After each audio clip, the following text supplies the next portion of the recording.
Alright, hello. We're gonna get started here in just a second.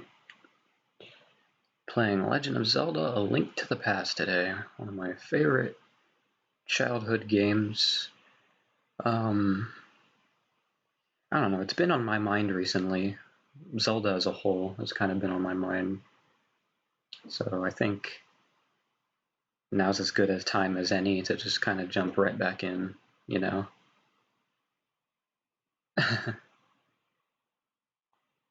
So yeah, I'm just setting up some stuff here. And we'll get started probably around the 4 or 5 minute mark. That's usually the buffering time I give the stream whenever I start one. Seems reasonable enough to me, I don't know.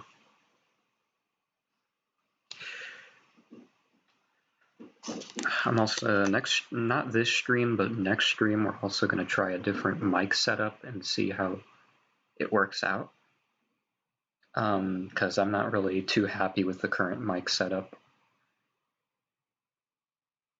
So yeah, but that'll be next stream. Hopefully I'll have that squared away by then. Oops, didn't mean to start the game over. Stop it! Keeps, okay. Oh, I clicked the wrong thing. I'm just all over the place right now.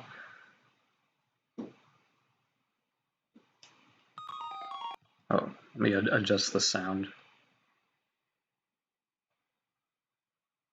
Lower it to about a little around the quarter mark, I think should do it. I want to say. Only pay attention to the bars. Ooh, that's pretty loud. I'll keep it low, and then if I need to raise it, I think that's what I'll do, instead of starting it off high.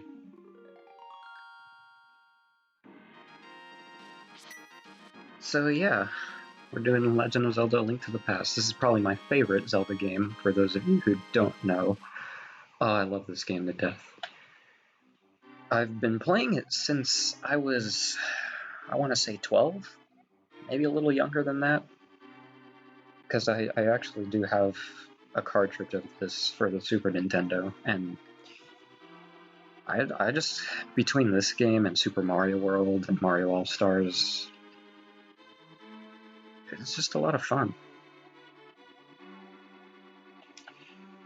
I won't narrate over the opening cutscene because I narrated over Metroid Fusion and I didn't like how it turned out in the playback.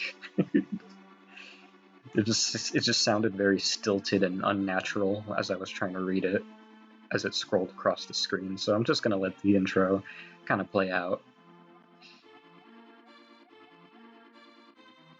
Why is that 7th guy so much shorter than the, like, nothing wrong with that, of course, I'm just observation.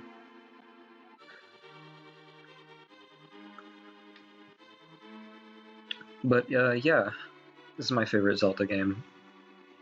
My second favorite would probably be Majora's Mask, and then after that, maybe probably Link Between Worlds, and then Ocarina, the first Zelda, you know, etc. But there's a couple reasons. I think one of the main reasons is just that really, if you think about it, Link to the Past kind of started a lot of the big trends that would carry over to future Zelda games, especially Ocarina of Time. Ocarina of Time borrows an awful lot from this game. And then the sound design for this game, the music is superb. Again, it introduces a lot of familiar themes to the series. And considering I'm actually a fan of the first Zelda, minus some of the bad gameplay choices that game design choices that game has, I'm really glad that Link to the Past is just Zelda 1, basically, at heart, but with everything kind of reworked. you know, it kind of perfected the formula, if you will. So yeah, we're gonna go ahead and start a new file here. Should we name this something else, or should we just... I should just probably just go with my name. Unless anyone has any name suggestions in chat. I'm assuming chat's working. I don't think there's anything I could do to make it not work. I don't know why I always check whether it's working or not. It technically is. It's never... I don't think that's a thing you can disable. I mean, maybe you can. I don't know. But, oh. I accidentally put a period in a comma. That's not what I wanted, obviously. Yeah, I think we're just gonna go ahead and put my name. And as you can see, we have our first completed save file over there.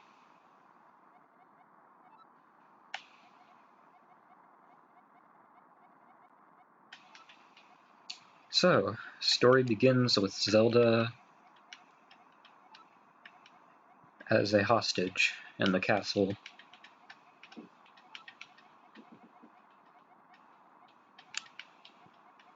Please help me.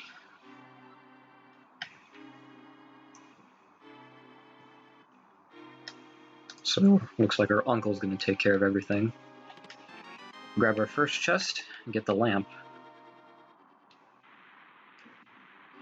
Pretty simple, self-explanatory. So yeah, we're obviously going to immediately ignore our uncle's advice and run towards the castle, because that's just the kind of hero we are, right? So we head up this way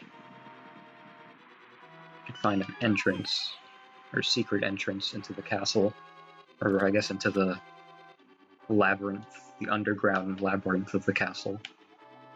And our uncle is already dead. What the fuck, man?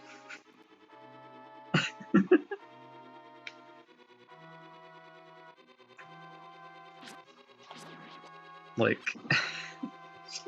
well, there was not even an enemy in the room. I wonder what killed him. Unless maybe he staggered his way back over here.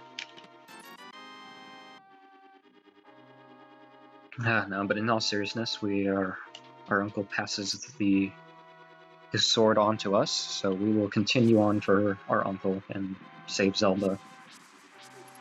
I mean, I would hope so. It's a Zelda game.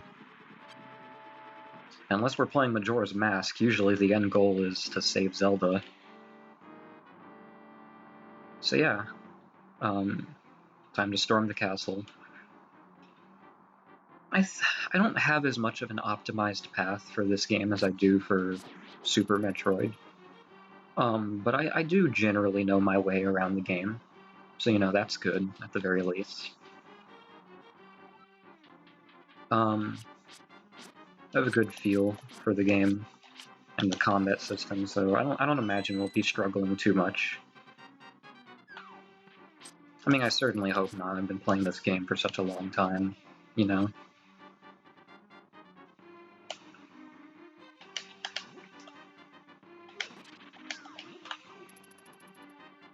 Oh, wait.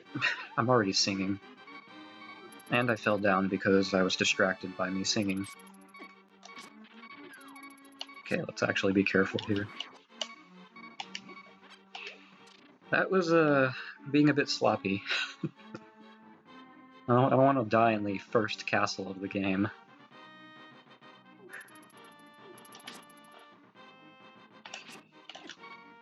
No, fuck, get away from me. Okay, thank God he dropped a heart, because classic games and their alarm sounds, low health noises, it's not necessary.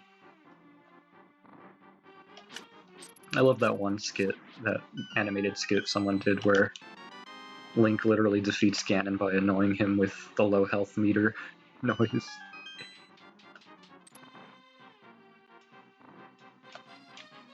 Anywho, we just scored ourselves the boomerang, so we should probably equip that, since I don't really want to accidentally waste lamp.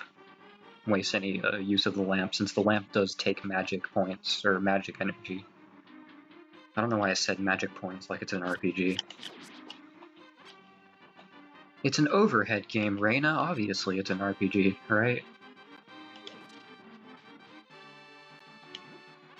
Obviously. I need to knock that guy out. Oh wait, I didn't pick up the big key. Big key. There's a big key for every dungeon. How it works is it's basically like the master key that opens the big chest with the item in it. Think of the boss keys from like Ocarina of Time and such.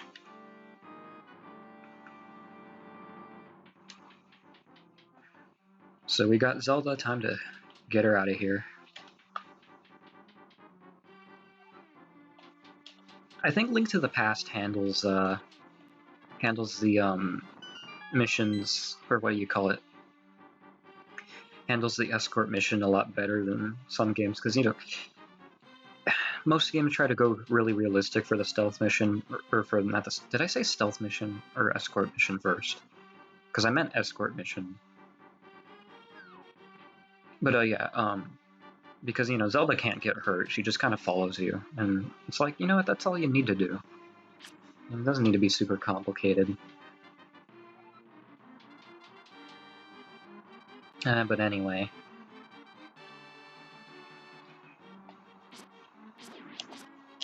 Clear the path. And, go this way.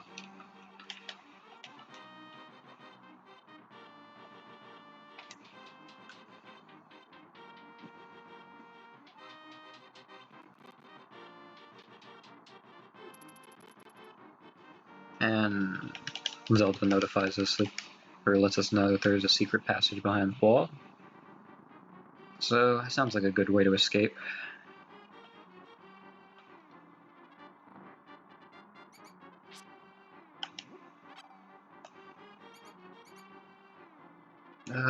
How's the audio? I think the audio is still fine, but not too sure on that. It looks fine to me, but I can't really tell, unfortunately. Anyhow, might as well use our lamp, because I actually do want to be a little bit more careful than I normally do. Normally I don't use the lamp in here, but better safe than sorry. You know.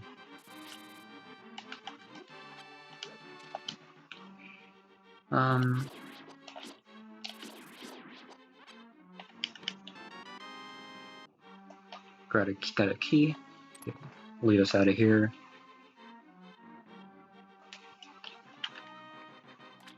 Like, this is such a... I mean, it's not hard, per se. Well, I mean, I guess it can be kind of tricky since you don't have a lot of health. I mean, this opening sequence, it's very tense and very, I think it's a really great way to begin the game, honestly.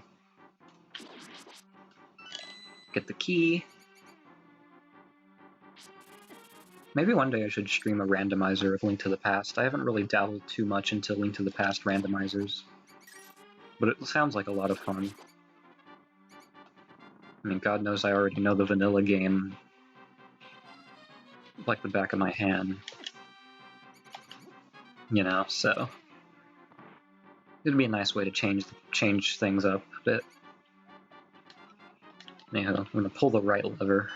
The left lever will drop a whole bunch of ropes on you,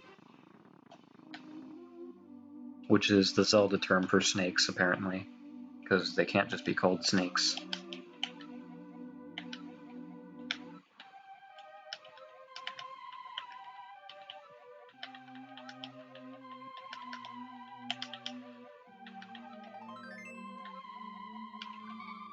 So yeah, get our first heart container right over here. That should help us out plenty. We'll leave Zelda here. Hold on, let me check something.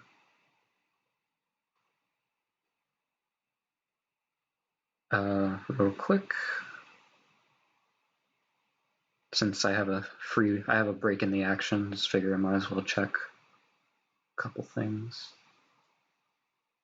Okay, that should be good. Is the audio messing up? I think the audio is fine, I can't tell. Anyway. On our quest we embark. There's that familiar Zelda theme.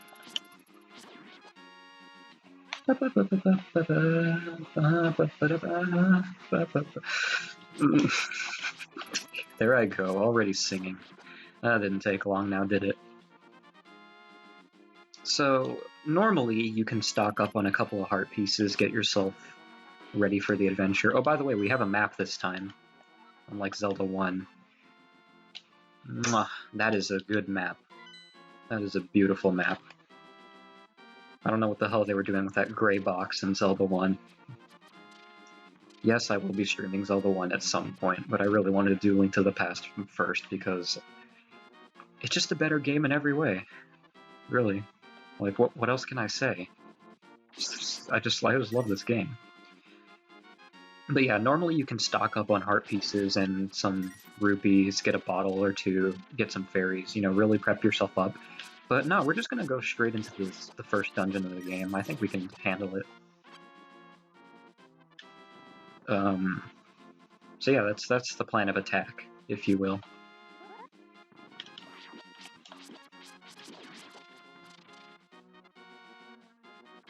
Oh, wait, why do I still have the lamp equipped? Boomerang is probably smarter to have equipped, even though I don't usually use it too much, except maybe to take care of Stalfos. Anywho, here we are at the first palace of the game, the Eastern Palace. Or dungeon of the game, level, whatever you want to call it.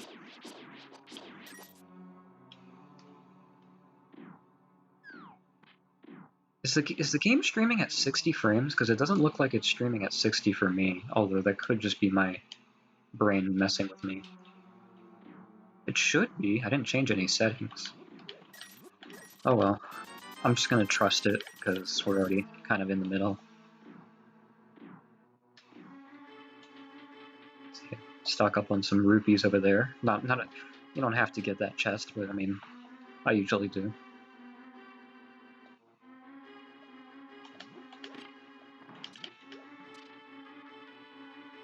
I wonder what the purpose of this dungeon is, or of this palace is in the lore of Zelda. It's something I don't really think about too much when I'm playing the games, but I feel like that might be something interesting to explore, like what the Eastern Palace was originally meant for, and then same for all the other dungeons in this game.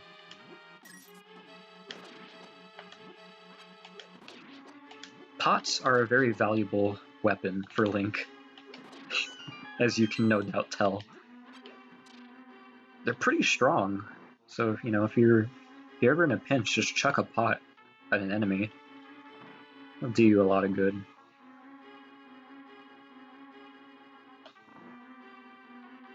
Do I want to? I should probably get some arrows. I can't use arrows right now, but I might as well stock up on them while I can.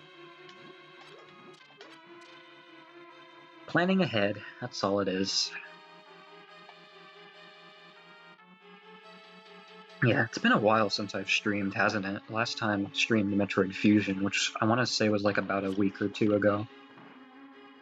It was probably just a week, but it feels like 2 weeks. I just needed a break, honestly, from... Just had some stuff going on, a lot of drama, a lot of personal, internal drama, as well as family drama, so, it's just... But, we're good, So, yeah, I'm really glad to be back at it. Back in the action.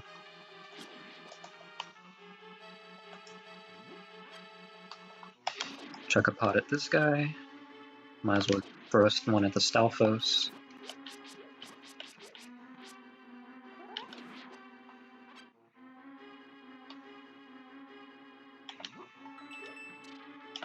And there's the big key. Today was kind of an uneventful day. Not a lot happened. Just kind of hanging out, taking a break from it all. So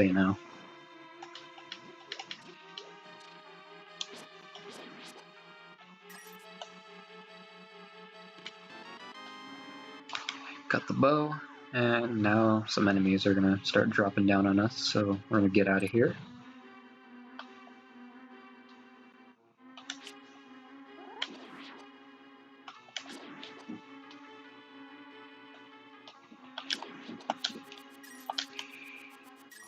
Safely nab some rupees. I have the arrows. What am I saying? I can kill those guys right now. Some more rupees in this back chamber. Always helpful. Oh, I didn't realize you spawned right there. That's interesting. One arrow is enough to take him out. Actually, I don't think I need to take this guy out, but now he's in the way. I'm sorry, buddy. You were in the way. I was gonna let you go, and then...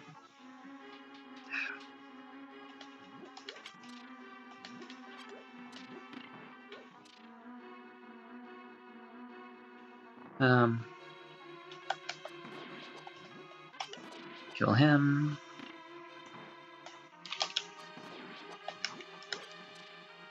We're almost at the boss, I think. We're pretty close.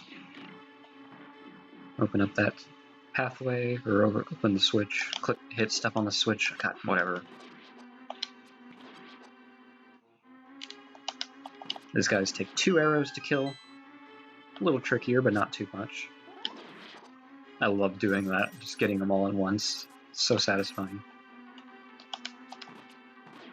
Do some maneuvering around this guy.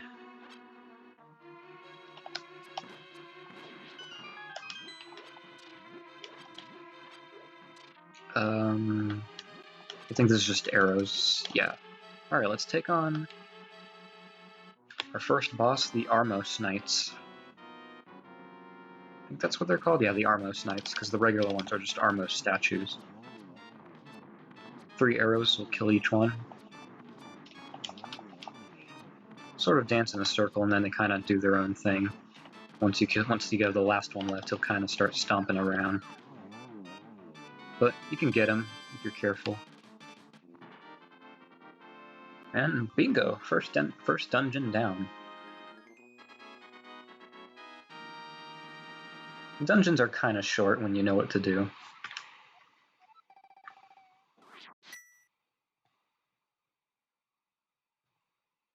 Oh, what the hell was that about?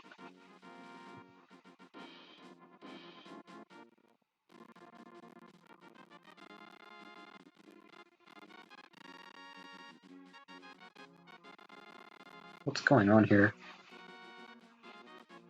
Audio's like really weird.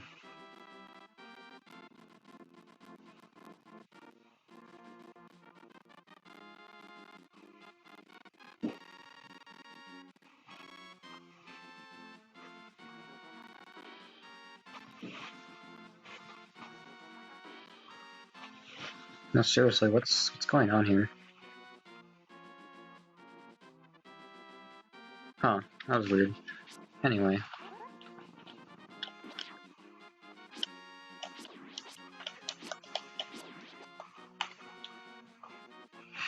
Well, we're just gonna keep moseying along.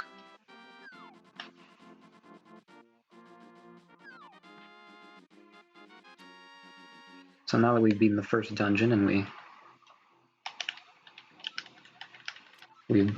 got the Pendant of Courage, we can take that over to, I don't even know how to pronounce his name, but I'll just call him the Old Man, because why not? Unless the chat wants to give him a name. But either way, show him the Pendant of Courage, and he rewards us with the Pegasus Boots, one of the best items in Zelda history, and I stand by that. Allows you to do a dash attack, as you just noticed there. And it's also great for just getting around quickly. Yeah, it's a really great item.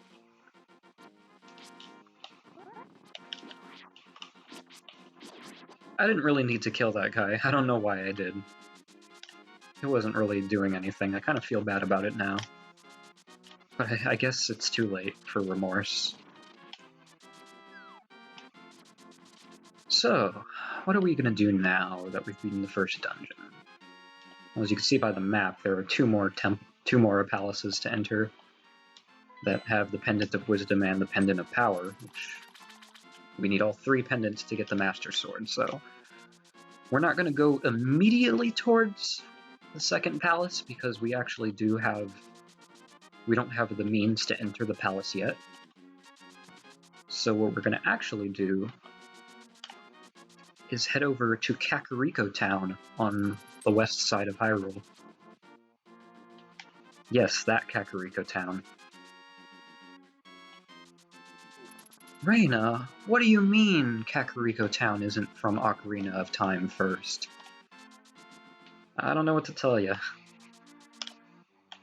Like I said, this game establishes a lot of stuff that later games will take note of. So we head into this, I'm assuming this is a prison of some kind, or I don't know, maybe it's not a prison, maybe it's just some random building. But there's a lot of loot to take in here. You have a sort of block puzzle for all these rupees. And there's a crack in the wall. Those of you who play Metroid knows what that means. Time to bomb it. And see what lies beyond. And it's our first heart piece in the game. I believe there are 24 heart pieces in the game, something like that. Yeah, there's not a lot of heart pieces in this game compared to other games because there's so many dungeons in this game, so you'll naturally pick up heart containers along the way. Unlike Majora's Mask, where there's literally 4 temples, so you literally only get 4 heart containers by the end of the game. Which means the game has like a whopping, 52 heart pieces? Yeah, Majora's Mask really wants you to do those side quests. But Majora's Mask is such a good game. I can't wait to stream that for this channel at some point. It might be sooner than I think, though. I've been really itching to play it again. It's just such a... And actually, wait, isn't it the 20th anniversary of Majora's Mask today or something?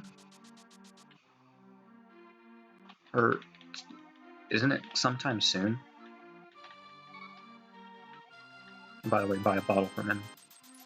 Oh, what the fuck am I doing? If it is, what the fuck am I doing playing Link to the Past? I should have been playing Majora's Mask, god damn it. Oh, it's fine.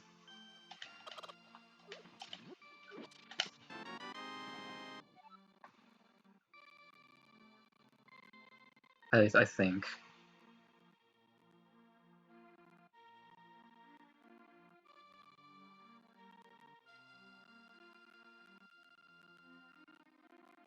Oh. Okay.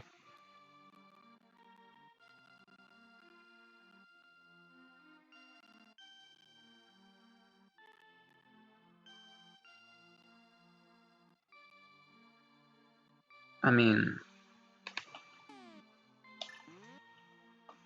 Yeah, well... It happens.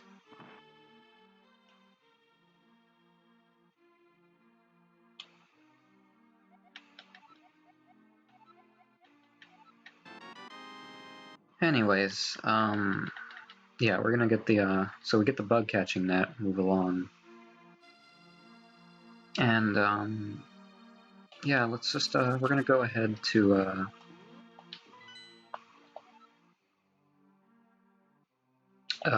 actually, did I do everything in here? Hold on, wait. Let me check my heart pieces. Okay, we got 2 heart pieces, yeah. So we're gonna head on down here. Because over here is the Book of Medora, which is what we're gonna use to enter the second palace. So yeah, should be pretty fun. Well, but first we have another minigame over here this way.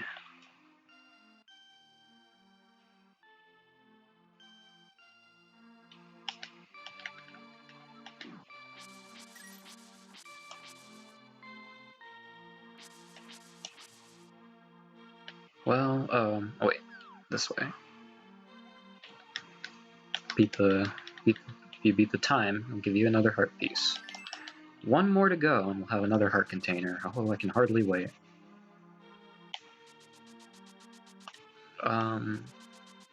So yeah, now that we have the Book of Medora, let's head over to the second palace, why don't we?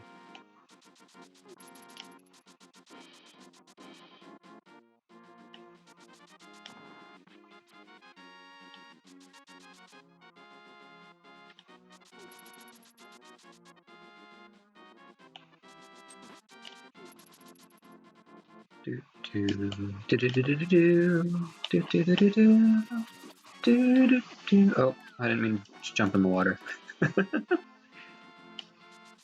Can't do that yet. Maybe we will later, though. Hint, hint. So the second palace is in the southwest, as we saw on our map. I forget whether this one has the Pendant of Wisdom or the Pendant of Power. I think it's the Pendant of Wisdom. Not that it really matters, because, you know, you get all three of them anyway. But yeah, this text is illegible, so we're going to use the Book of Medora to translate it. And then Link sends a prayer amongst the goddesses of Hyrule, I can only assume. I don't know if Dim, Nehru, and Furore were a thing at this point in the series, conceptually. They might have been. It's hard to say. But, yeah. Jesus, okay.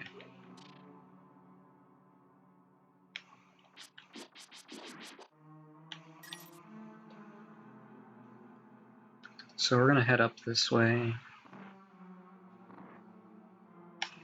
Grab a key, which, by the way, just like with the Book of Medora, you need to use the Pegasus boots to knock it off.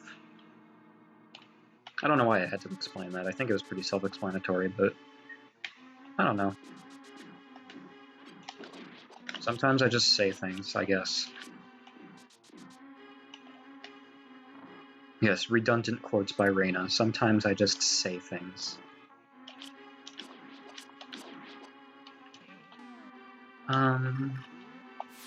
Anyway.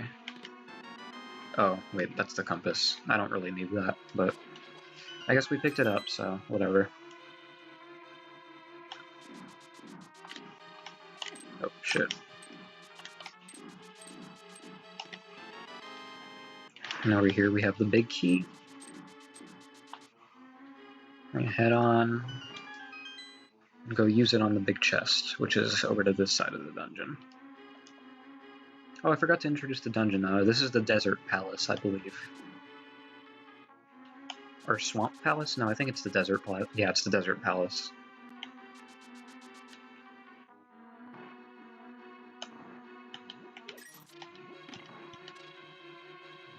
Oh, excuse me, sorry. The Power Glove? Oh, man. It's so bad. Never thought I'd be using a really, really poorly crafted NES accessory in a Zelda game. But in all seriousness, the Power Glove allows us to lift up certain rocks, which opens up a little bit more of the world, as you might imagine. Anyway, before we enter the rest of the dungeon, there's a heart container, or a heart piece right there. And since we've gathered 4 of them, that adds up to another whole extra heart container. Sorry. So yeah, we're looking like we're in pretty good shape so far.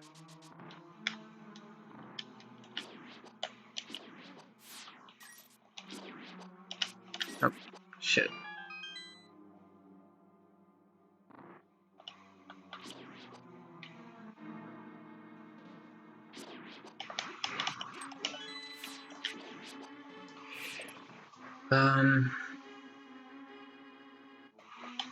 Got some floating tiles that we're just gonna ignore. And this looks like a dead end, doesn't it? But maybe, just maybe, aha! I like how I'm doing all these like stupid, like fake out things when a lot of people probably have seen this game a million times and know all the tricks of the trade. Like, yeah, I knew there was a secret wall back there. Well, who are you kidding? I don't know who I'm kidding. Anywho, welcome to the second boss, welcome to the boss of the Desert Palace. These are the Lamolas. I believe that's how you pronounce it. I hope. Otherwise, I'm making a huge ass of myself. Anywho, the Ice Rod usually makes pretty good quick work of them, but since we don't have it, we're gonna just use some good old slashes of our sword. Although I'm gonna be a bit more careful because we're kind of low on health. And whenever they spring out of the ground, they shoot 4 particles out, or 4 like little rocks out that do hurt. So this boss can be kind of dangerous.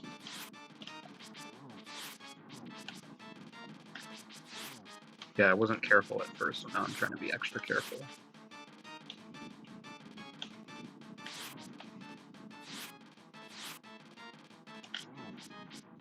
I should really be using more slashes like that, yeah.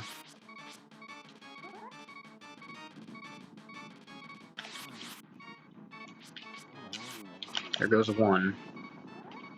Yeah, I actually want to be very careful here. Oh, and they're donezo. That was actually kind of scary. A little too close to dying there.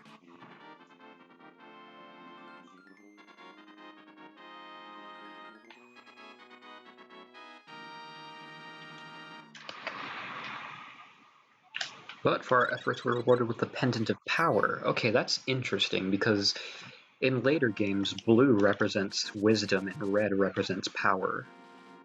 But I guess in this game, those are reversed. That's interesting.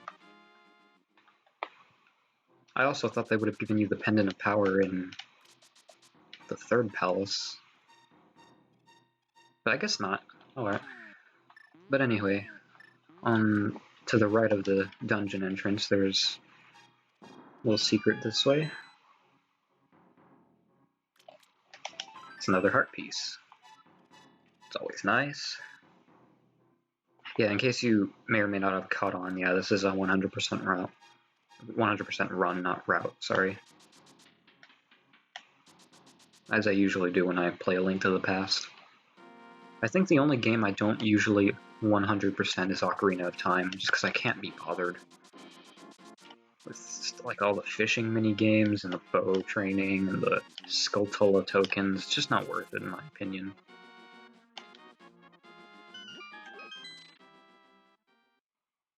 Anyway, we come down here, can score a few more rupees, which we're going to be needing to use pretty soon-ish. Not immediately, but it'll be coming up. So yeah.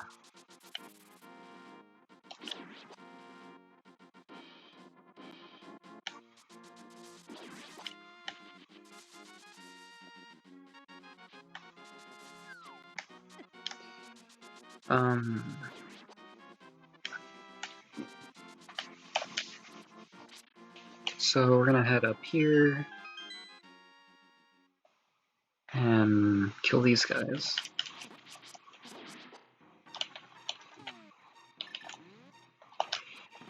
Take them out with arrows, or you can actually, I think you can, yeah, you can squeeze by here for some reason. I'm not sure if that was intentional or not. Anyway, that guy was getting too close to me, so I just decided to take him out with arrows. And there's a little bit more, some more loot in here. 40 rupees, some bombs, some arrows, and if you talk to this guy, it gives you 300 rupees. That's a lot of fucking rupees.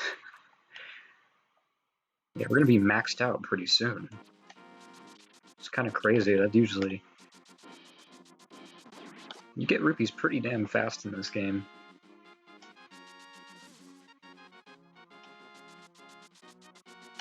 Unfortunately, the cap is 999, which is pretty small given how many rupees there are to collect in this game. Anywho, we're taking a slight detour because over this way is a very useful item that we don't need immediately, but it would be good to get it as soon as we can. It's the Ice Rod, which uses up magic points and it can freeze things, as I will demonstrate right there. Now I'm a bit worried.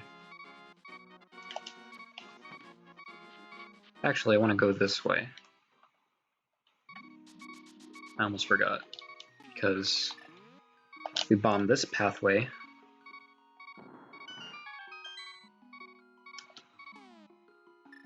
you can grab some fairies. I'll just grab the one for now.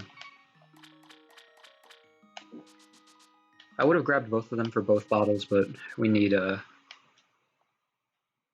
the heal. I mean, you could go back in there and respawn the fairies and grab some more, but I just want to get a move on.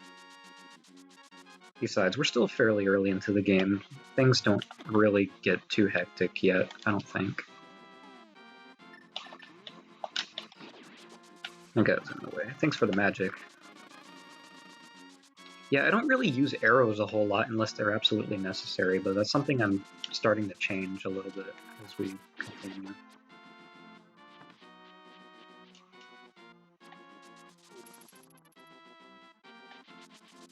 Be a bit more tactical about it. Might as well bomb this for later. This is a fairy fountain where you can restore your health. So it's pretty useful. So now we're going to head north to the third palace of the game, which resides on Death Mountain. You know, yeah, that Death Mountain from Zelda 1 and Zelda 2, I think? I think it's in Zelda 2. I mean, it has to be. Zelda 2 takes place in Hyrule as well. Whatever. Doesn't really matter. Slight detour this way will reveal that there is another heart piece this way.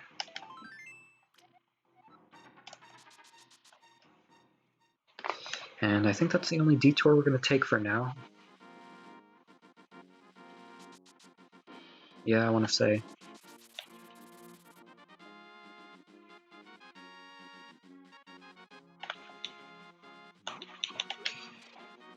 Because, yeah. Anyway, here's the we're actually headed to the entrance to Death Mountain. Oh, there's an old man. Ooh, we gotta help lead him out of here. Poor dude, I actually probably really sucked being in here without any light of any kind. Also, you can't really use the Pegasus boots with him, you kind of just run at normal speed anyway. But it's kind of funny to look at, as Link sort of jogs in place, almost. Anywho, welcome to Death Mountain proper. Some pretty dangerous enemies here, as well as the boulders that crash down. Pretty dangerous place.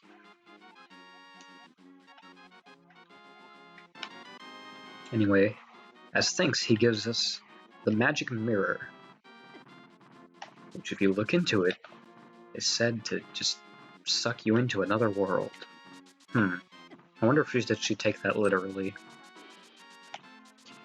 Knowing Zelda, I think that's a pretty obvious answer. That's not... I just kind of walked in there. It's not where I want to go.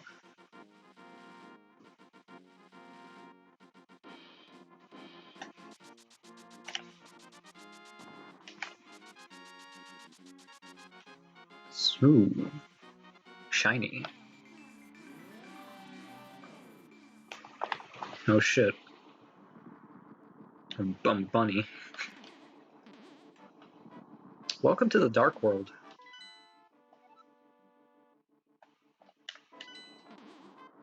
Now we're kind of stuck here as we are now. Oh, I didn't mean to put the map again.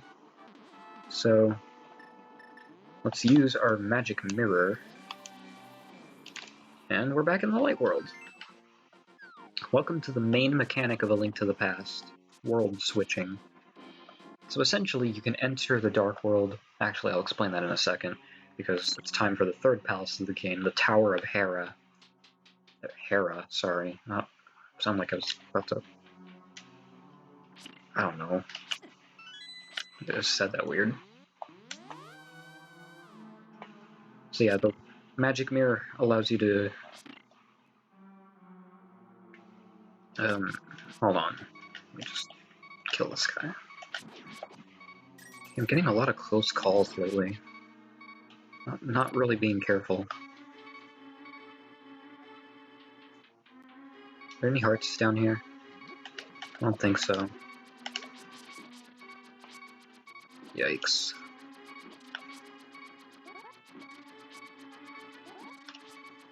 Well, this is irritating, mildly. Oh, that hit me. Oh, okay.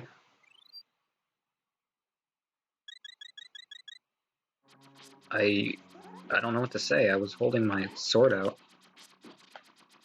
Alright, well, I'm not taking any other chances.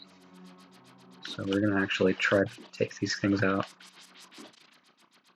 Also, I probably should flip that switch while I'm at it.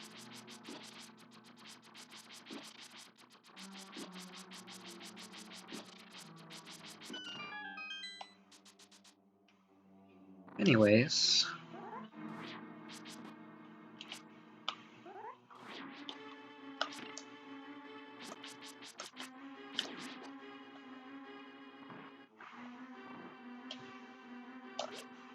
These red ones throw bones at you. They're a bit more aggressive in that way, or in that sense.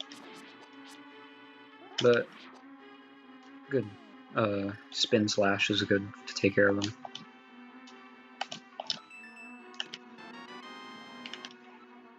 Anywho, got the big key. So now we can start heading up the palace, or up the tower, I should say. So yeah, as I was saying before I got sidetracked.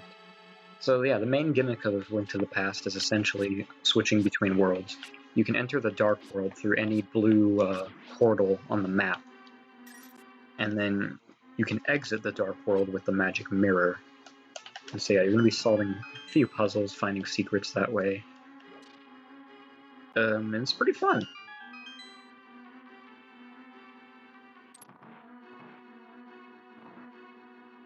These enemies can be kind of annoying, kind of knock you back when you slash at them, so you gotta be kind of careful not that they don't knock you into a hole or something. Otherwise, you gotta scale the tower again, or at least scale a piece of it. It's usually they usually only knock you down like a floor, so it's not really that big a deal.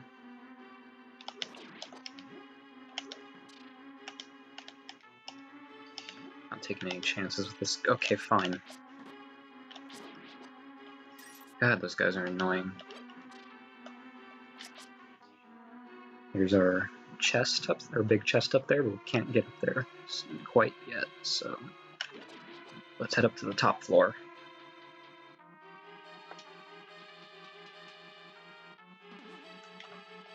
Hit this switch.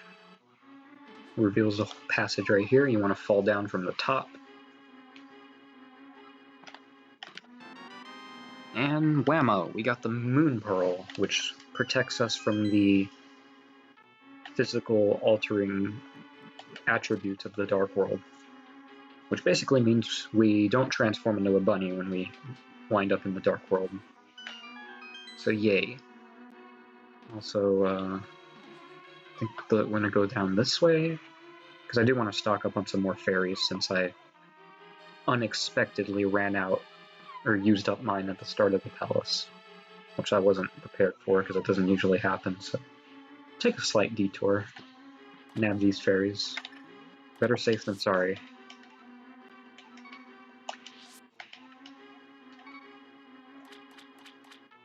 And this portal takes us right back up to the top, so it's all good. Welcome to the third boss, or to the boss of the Tower of Hera. The Moldorm.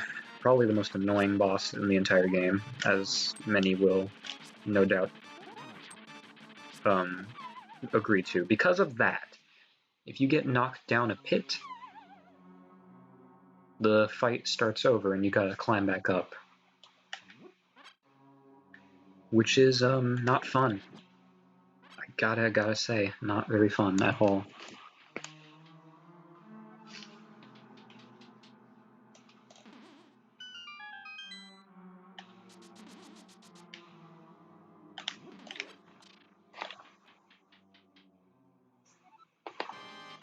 Anywho, let's take another stab at it. If you fall off the sides, you only get knocked down one floor. If you fall off the center hole, you get knocked down 2 floors, as we saw. So yeah, try to avoid the center hole. Well, try to avoid all of them, because even no matter which hole you fall down, the fight resets, because his health gets restored if you leave the room. Oh, yeah, just like that. Luckily, there's some hearts that can keep you alive for the meantime. But this fight is still annoying. I'm probably going to stay quiet for a bit so I can actually focus on this.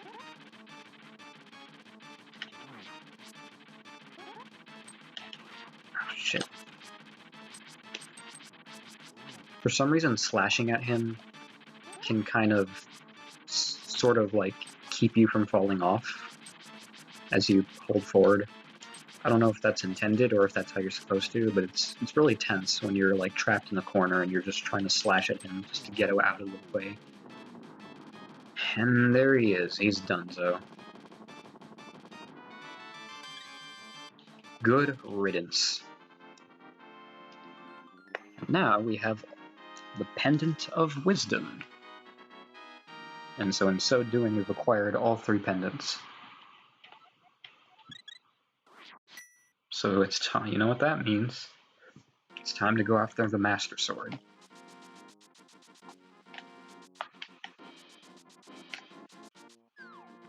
Oh, by the way, those sparkling things, you leave behind a portal to the Dark World wherever you use the magic mirror to transport. So in case you want to go straight back to the Dark World, you can just enter from where you can re-enter the Dark World from the last place you left it, essentially. It's pretty nifty.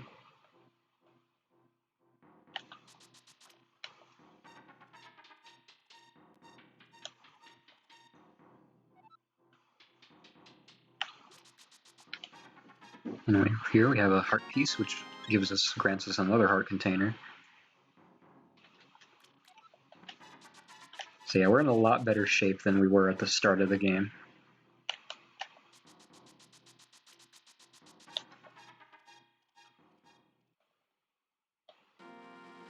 So yeah, now that we have all 3 pendants, we're just going to immediately make our way towards the Master Sword, which is in the Lost Woods in this game. Yes, the Lost Woods is also a thing in this game, just like in Zelda 1.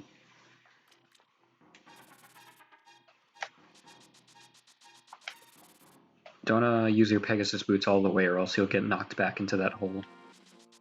Which I know is why they put that there. Has to be.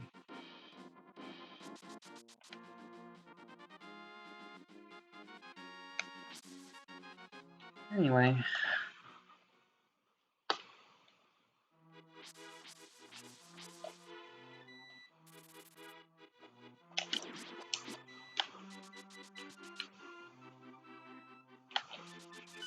Secret way right down here, underneath the bushes.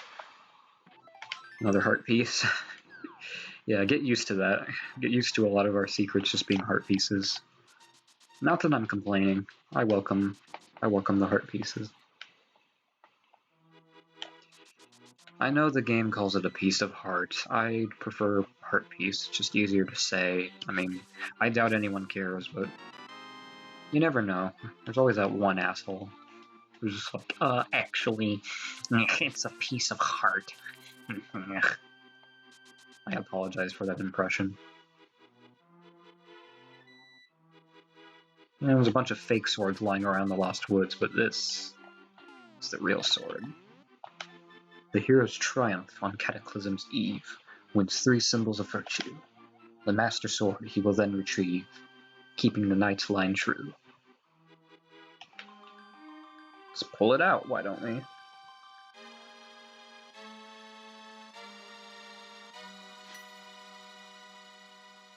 Look at that beauty.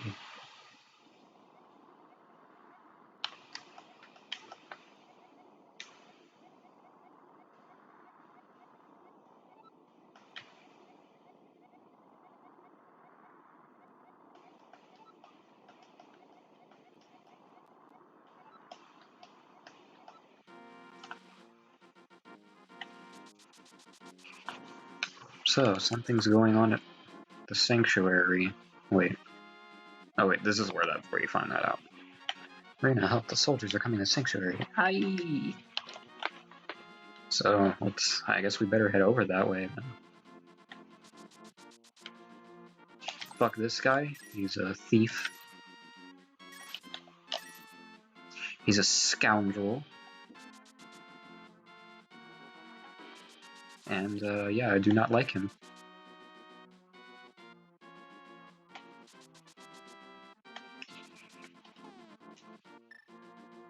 Oh, right. We can't go this way. I goofed. I thought it would be faster, but in reality, you do have to go this way. Or I guess you could go back the way you came out the east entrance to the Lost Woods, but I think there are 4 entrances to the Lost Woods. 3 from the south and 1 from the east.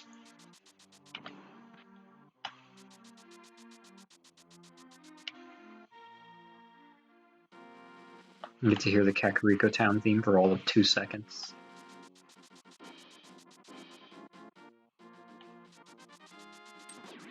Anyway, let's see what's going on in the sanctuary.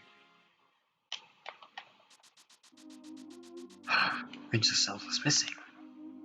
Reina, you are a second too late. I have failed. Zelda, the soldiers have abducted her. They have taken her to the castle. You must find her before the wizard works his magic. Please, you are our only hope.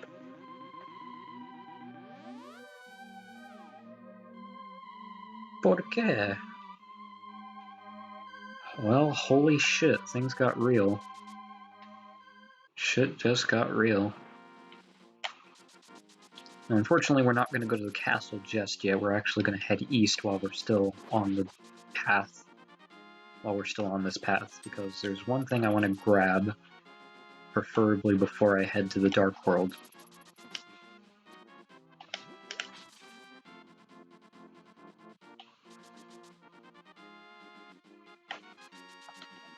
Now, first things first, this mushroom that we picked up in the woods, that's not the mushroom, we want to give to the witch, and come back later for something. She'll give us something good later when we come back. Which really just means leave the screen and come back. And once we return, it's a magic powder. That'll come in handy a lot during this game. Also, this is where you can buy some potions. Red potions refill your health, green potions refill your magic meter, and blue potion refills both. Also, if you talk to this person, you get a free sample, you get a free heal, basically. And you can cash that in however many times you want.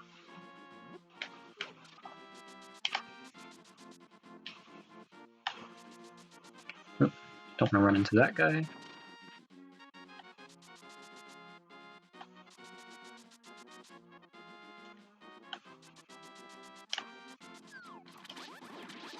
Oh yeah, now that we have the Master Sword, we can, when our health is up to full, we can fire beams out. Unfortunately, the beams are only about as strong as our regular sword, at least for now. I don't know if they get stronger as you progress through the game or not. If someone would like to let me know on that, that would be very useful information. But yeah, we're actually in Zora's waterfall right now.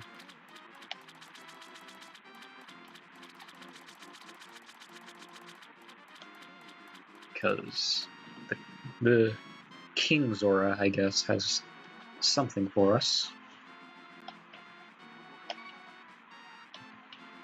He'll sell us flippers for 500 rupees. No, you're not bargaining that price down, so there's a reason we gathered a bunch of rupees as early as we did. These are the Zora's flippers. They allow us to swim. And yeah, it's pretty self-explanatory. Grab this heart piece over in Zora's waterfall. There's literally not a more convenient time to grab it than now. Because I don't think we're going to really be coming back here until the Dark World. And even then, we're going to be in the Dark World version of this place, not the Light World version. And there's always something behind the waterfall, so let's go ahead and check behind there. There's a fountain. Throw your boomerang in.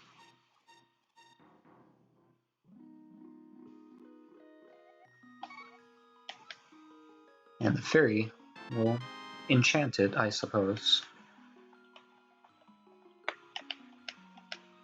And we can do the same thing with our shield.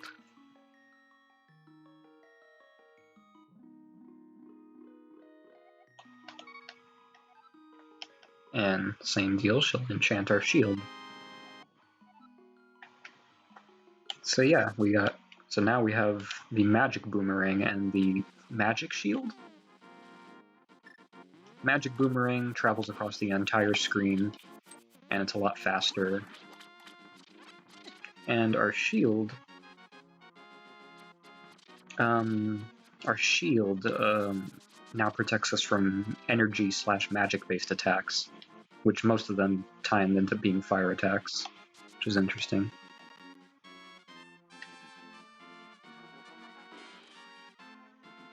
Oh, thank you for the follow, Raisin Mode. I hope I said that right. I can't believe you're streaming. Haha, this is awesome. Welcome to the stream, glad to have you on. Yeah, we're playing The Legend of Zelda: A Link to the Past. You're welcome. Aw, thank you. Wait, I already said thank you. I'm saying thank you twice.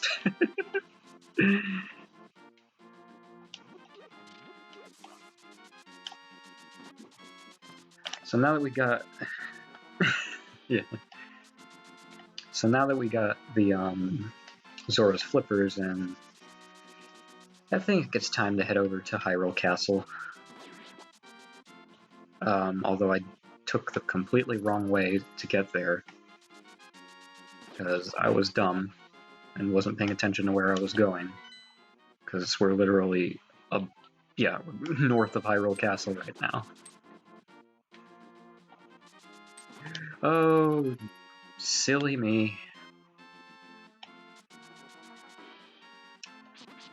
That small Zelda is faster than Sonic. Yeah, I mean, once you get the Pegasus boots, Link is basically Sonic the Hedgehog at that point.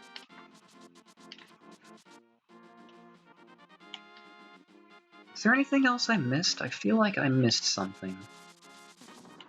Oh, right, and normally I take a portal to get here that's hidden in Zora's waterfall, but whatever. Doesn't matter how we get here.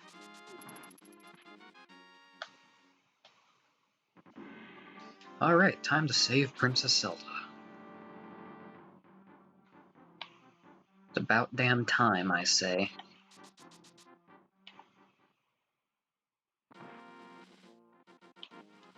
Now that we have the Master Sword, we can open this pathway up.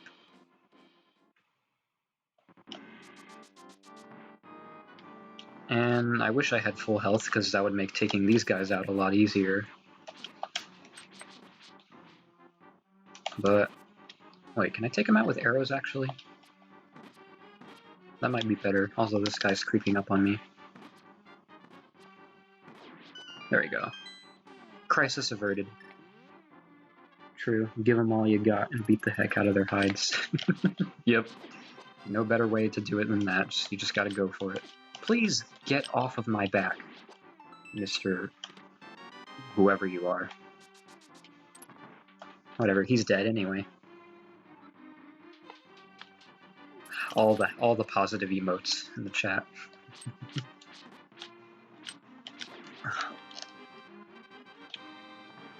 Gee, it's kind of dark. Did you bring a light? Yes.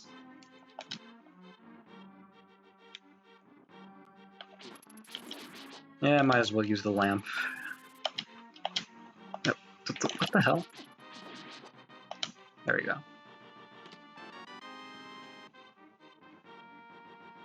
Better safe than sorry. That's the motto we're living by in this particular playthrough, because I've had way too many close calls so far.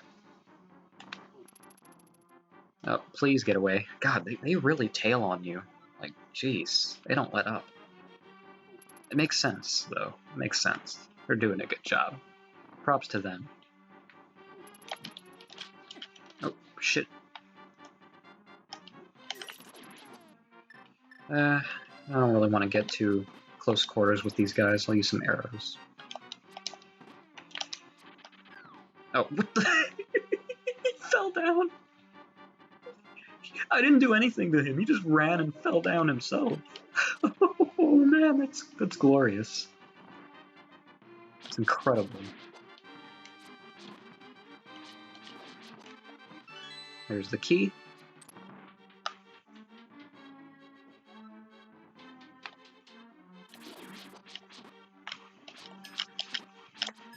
Oh god.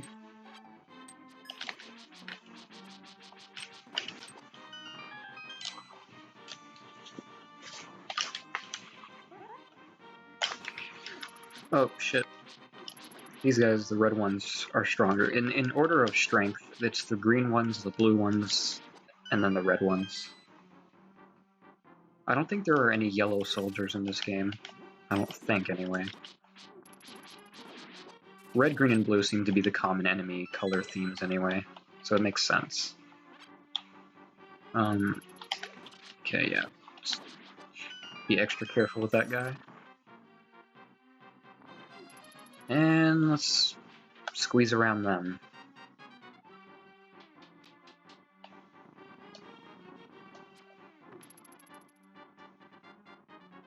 I don't want to get too close with that guy. Yeah, we'll take you on. Our sword is stronger, after all.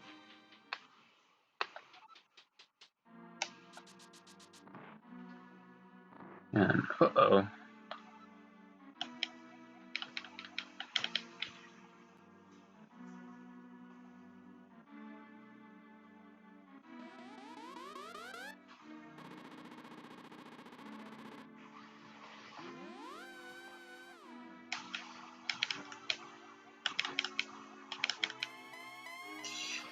Well, now we have to kill him.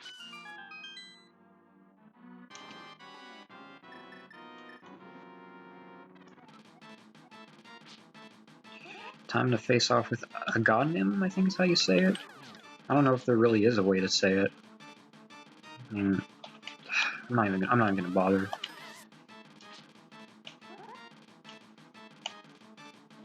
So they're basically playing a game of energy tennis with the guy.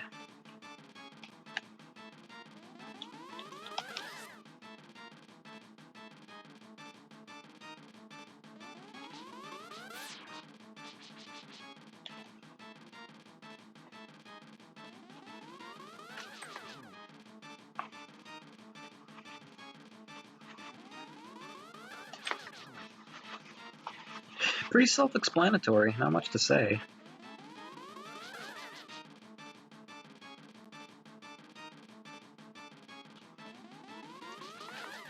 Take him out.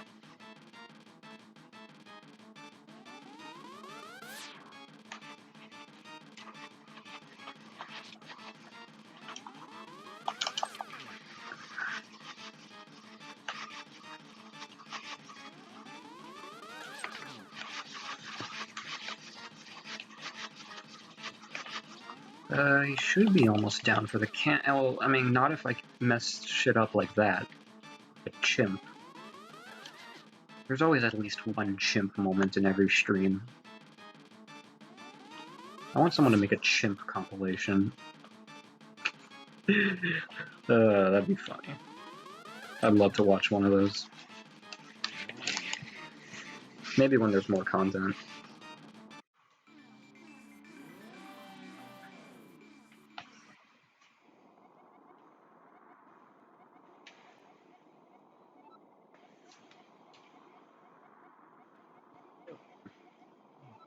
Excuse me, Jesus.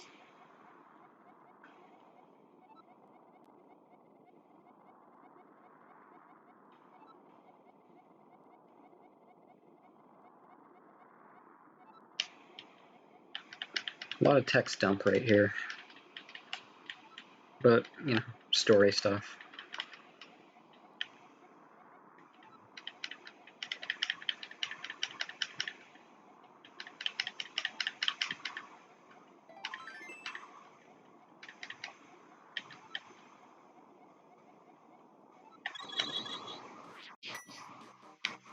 Take a small breather right here.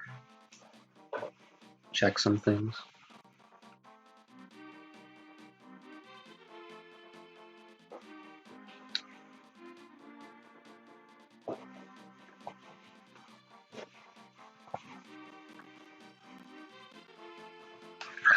Okay. Welcome to the Dark World. As you can see on the map, there's one palace we have to go to. So let's head on that way. But not before we pick up this heart piece. And since we have the Moon Pearl, we're normal Link in the Dark World. So this is where the game truly, truly takes off, in my humble opinion, although I'm sure many will agree.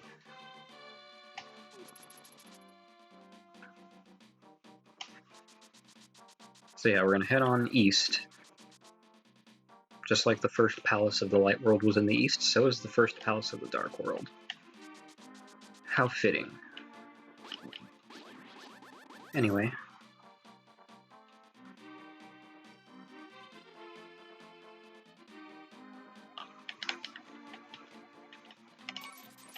$10 rupees. It's pretty good.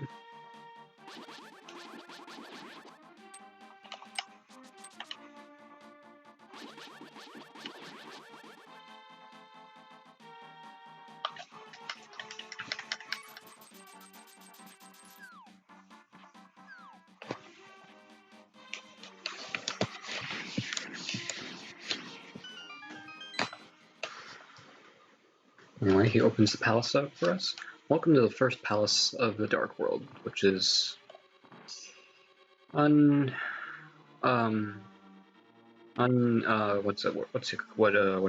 you call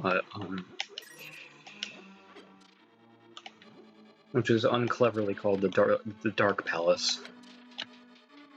Although not because it's a Dark World palace, but because this palace is actually like visibly dark in a lot of sections, I think. I think that's what they were going for. Anyway, we're gonna grab a key right here. The magic mirror, as we saw in the Tower of Hera, has a secondary use, where it can warp you to the beginning of the palace, or a dungeon, whatever you want to call it, really. Which is pretty useful, I will say. I do make a use of it a lot. God, I'm really stuttering and tripping on my words right there. Just what the hell is going on?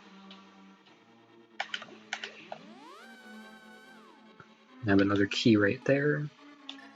This is a good opportunity to show you what magic powder does. You can turn those anti-fairies, or whatever they're called, into fairies, which in turn heal you up. So yeah, it's a really useful thing to have, especially when you're in a palace and you're kind of in a pinch and you need health quick, because there's usually an anti-fairy somewhere sprinkled throughout the dungeon. Now next we're going to bomb this floor. It's very, very breakable floor. What's over here? Just arrows, bombs? Okay, cool. We'd used a lot of our arrows back in Hyrule Castle, so it would be good to pick up on some more. And we have the big key. Nice.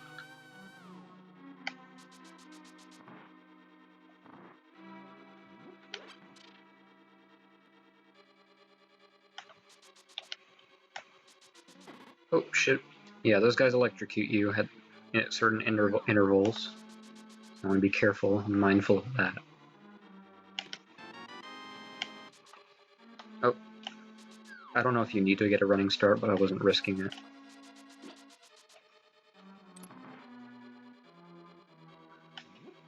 Be careful here, because the floor does start collapsing.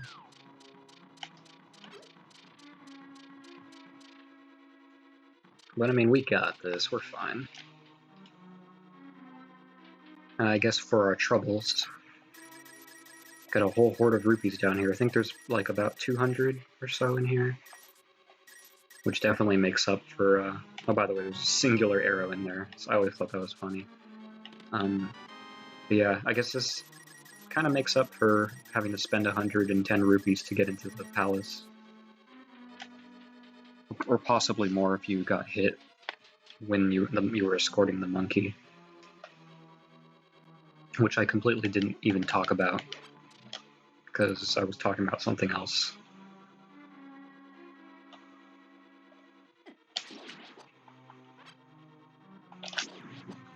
Pretty dangerous hallways. I think these are just bombs.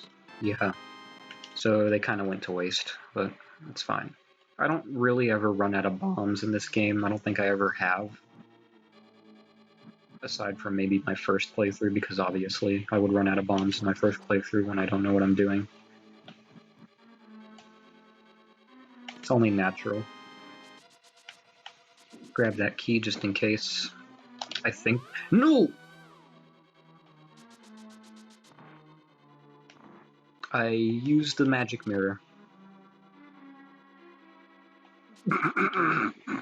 They used the magic mirror instead of the bombs. Oh no! That is a chimp moment right there. That is top tier chimp right there. Oh man. Oh, okay. Well, we're switching right now. I just saw, because the bombs are blue, right? So I just saw there was a blue circular object on my item slot through my peripheral vision, and I just went for the button on impulse. Oh, and right before the chest too. I'm glad nobody was here to see that, but I mean, I'm sure someone will see it in the playback. Oh god. That was horrible.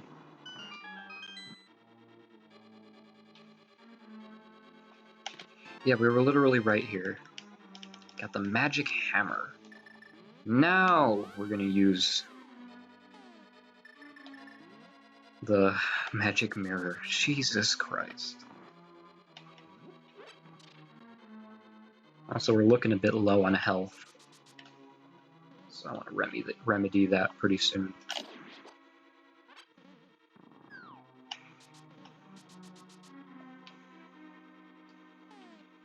Take a little shortcut right here.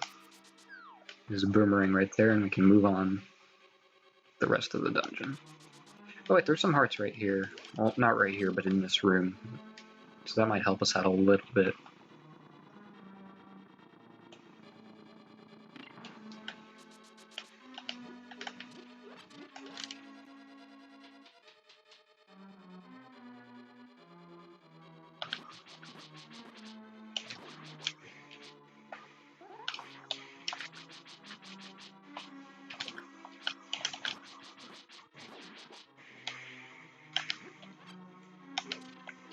Yeah, these guys kind of mimic your movement, so a good way to position them, because if he's facing you, he'll like shoot fireballs at you.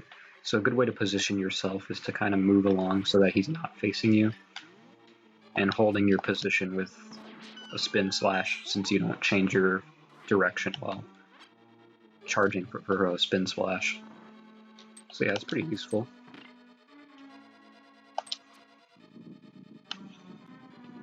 Let me shoot that fucking guy in the eye. Ouch.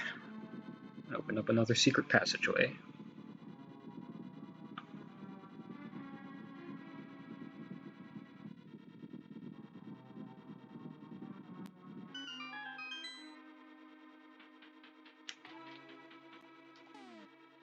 And we can use the hammer to take out whatever the fuck these things are. I still don't know to this day. Oh, that just completely missed.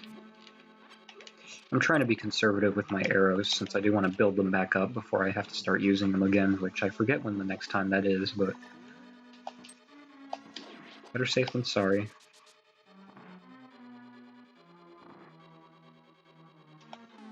Anyway, I'm not taking any chances. I'm lighting the room up. Oh.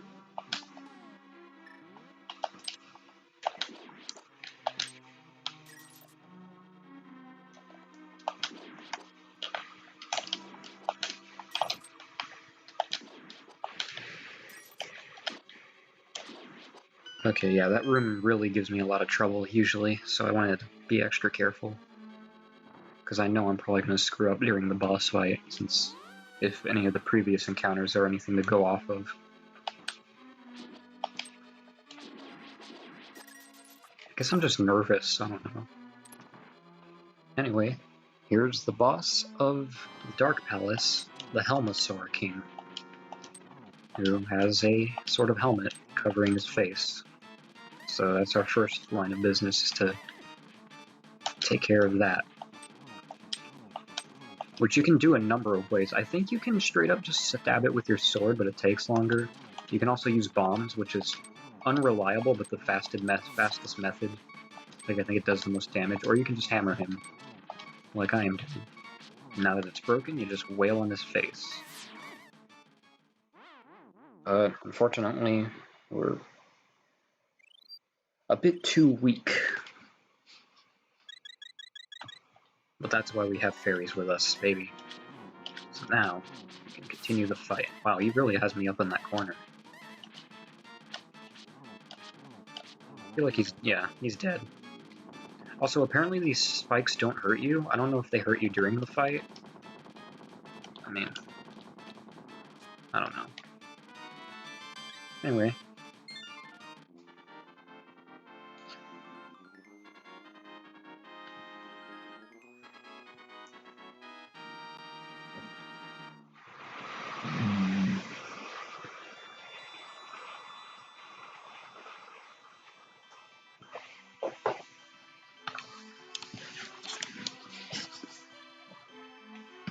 We rescued the first maiden, who gives us a little bit of backstory on what's going on, as the rest of the maidens do. I'm not going to be reading them aloud, because we're going to be seeing the text out of order anyway. I'll explain more on that in a second when we get out of here. So I figure there's no real point in reading it if it's not going to be coherent, narratively speaking.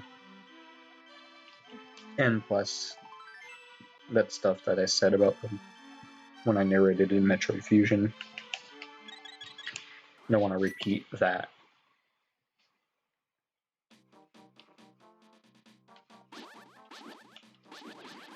So, now that we've escaped, there are 6 other palaces to take on, which, from here on out, we can take on in roughly any order. There's a few palaces that have some checks. You can't do them in just any order, like you can't do the 7th palace next. You just can't. But there are quite a number of ways you can divvy it up, instead of just going straight from palace 1 to 2, to 3 to 4, etc. And I'm just going to stick with what's comfortable for me. It's the way I've kind of always done it. I can't really explain why. I don't know if it's because I saw it done this way or what it was, but I've just always kind of done it in the order that I will showcase to you. Now, most of the Dark World is pretty which is why the text that the maidens give you is going to be kind of incoherent and not in the right sequence, because I'll be doing the dungeons out of order, and the text doesn't really adjust for that. But anyway, most of the Dark World is actually blocked off when you start off. Before you get the hammer really opens up a lot, which is why you're kind of railroaded into doing the first palace first. You can't not do the first palace first. Anyway, a nice little detour right here, underneath this bridge. We didn't actually need to get this from the Dark World. We could have got this earlier, but it's just more convenient this way. This little guy camping under here will give us our third bottle, which, you know, I'm glad to have more bottles, because that means more fairies to protect us. Our life insurance, if you will. Also, but I mean, the little patch of ground is there so you can transport here from the Dark World, though. So you can get it from the Dark World, and they very much clearly did give you a means to, so, you know.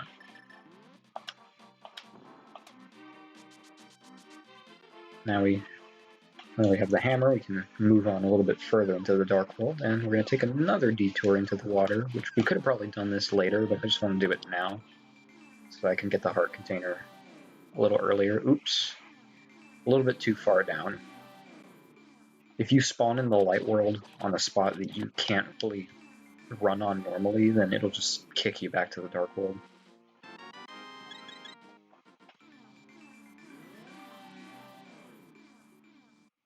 So yeah, now we're already on the second row of hearts.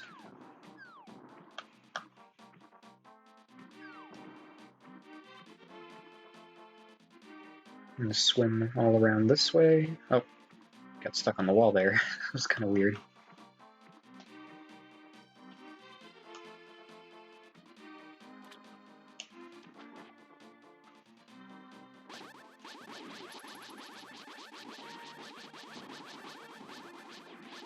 Alright,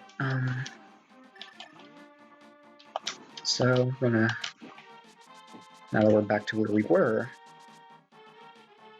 let's head on over. Do I want to go south from here, or? Yeah, I think I just want to go west. I'm pretty sure. Yeah, that sounds right.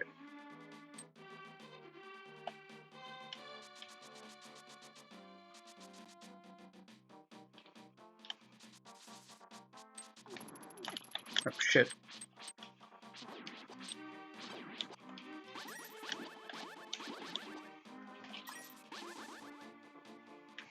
Actually, we're gonna go up first. Up this way, there's a lonely fellow who got transported to the Dark World, and he can't play his flute, or he can't find it, rather. So he's gonna lend us a shovel to help him find it. But, spoilers, it's not in the Dark World, so we're gonna head over to the Light World and pick it up. Oh, wait. There we go. Yes, it's a flute, not an ocarina. I know what you're thinking.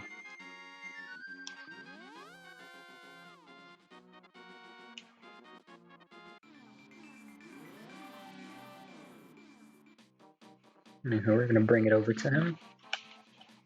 Thank you, Raina, but it looks like I can't play my flute anymore. Please take it. Well, he wants to hear the flute one last time, though, so we'll play it for him.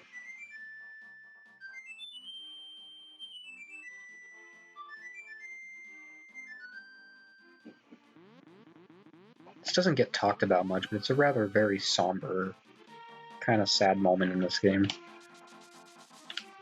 It's not it's not focused on too much, but it's still kind of sad. Anyway, this little patch of...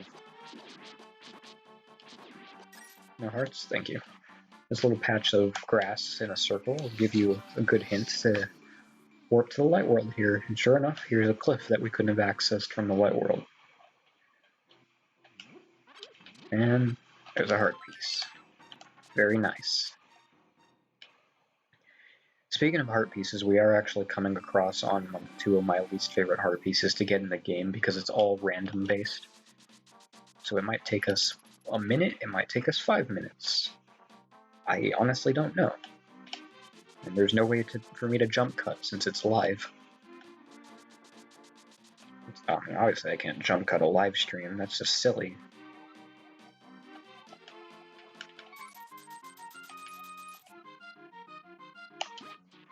But essentially we're playing a digging minigame, and in one of these patches of grass will be the heart piece.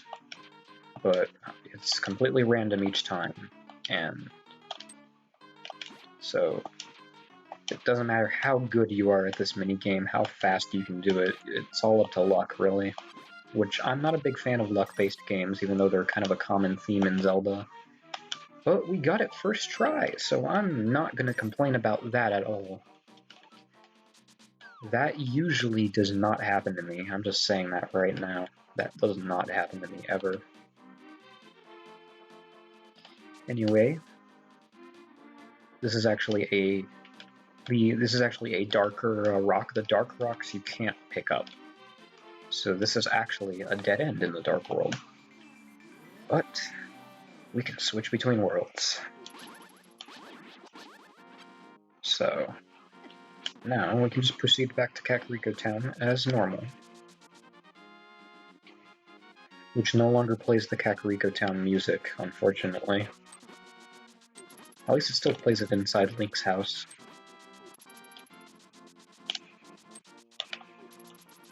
But obviously, we don't want to be in the light world because that's not where any of the palaces and the dungeons are. So let's go find a portal. Well, that's our only option, really. I don't know why I said it like we had a choice. Come around this side. And now that we have the magic hammer, we can pound these pegs into the ground. And voila! Dark World transport. Oh, shit.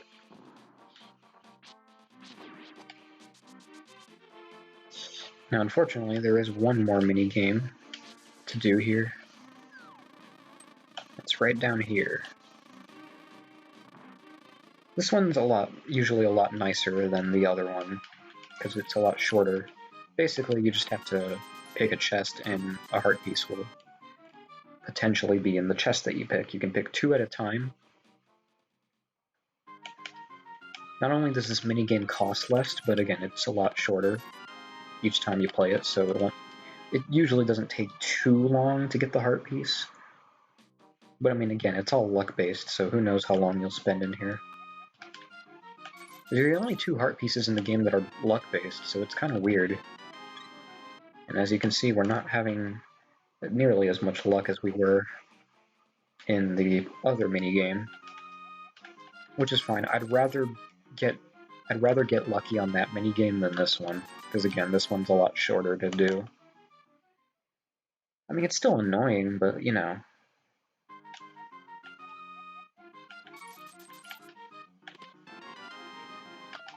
There it is. Also, there's a picture of Mario here. It's not the only place the picture of Mario is, but that's the first time I actually thought to mention it. Alright, so we got the 2 heart pieces in Kakariko Village for a town. And we're actually right outside the 4th palace. And this is usually the one I do second. So why don't we go ahead and do that?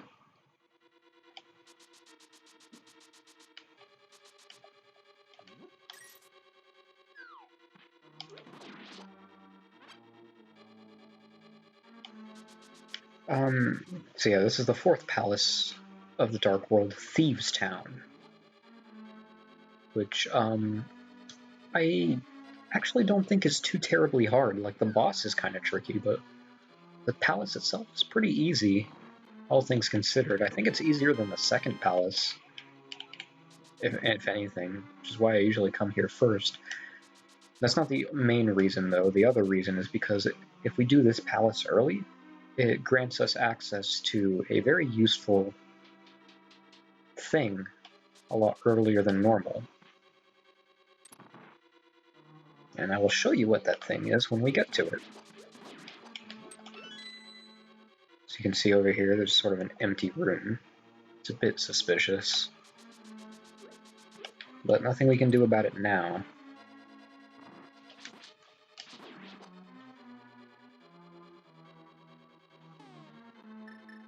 Use our magic powder again on this fairy.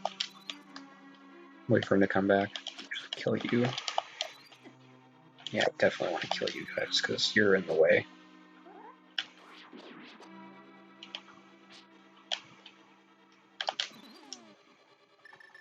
Oh, shit. There we go. Now, I think all of our bottles are filled up to this... Oh, no! Oh, that's right, I used a fairy in the first palace. I always lose track of how many fairies I have. That hasn't changed since the first time I played this, and it's even now. I can never keep track of it. But it's okay, there's another fairy right here. Unless I accidentally pick it up, which happens quite a lot when I'm trying to grab these things. Throw that, get out of the way, which allows us to access these jars, or these, yeah, basically jars. Now, we're actually right above that one suspicious room, so I see a crack over there, and I have some bombs. Crack, bombs, voila, now there's some light headed down that hole.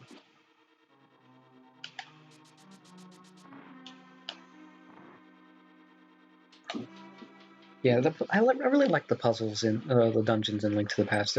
They're simple enough to understand, and they don't, they're not too crazy, and they're really clever. Like I really do enjoy them. They might be my favorite palaces in the Zelda series, which, I mean, honestly, that's not too surprising given that this entire game is my favorite Zelda thing ever. But I mean, what are you gonna do? What time are we at? 140? Huh.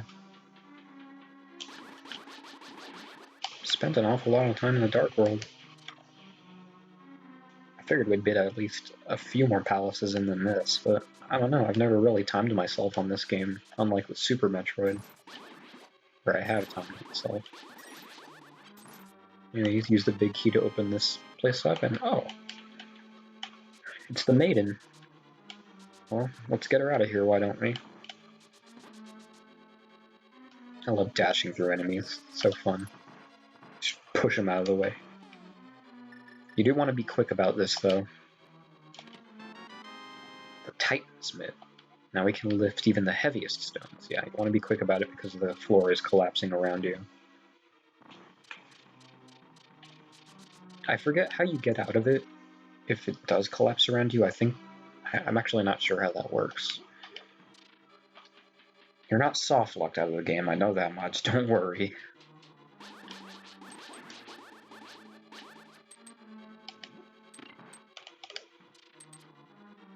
Nice little shortcut this way.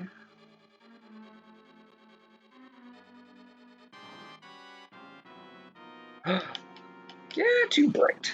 You are not the maiden at all.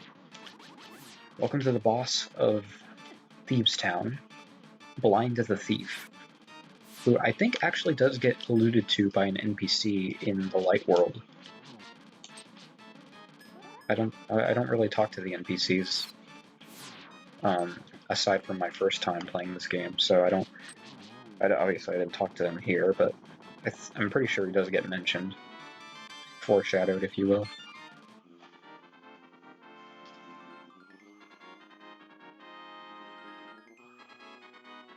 But now we've rescued the actual maiden.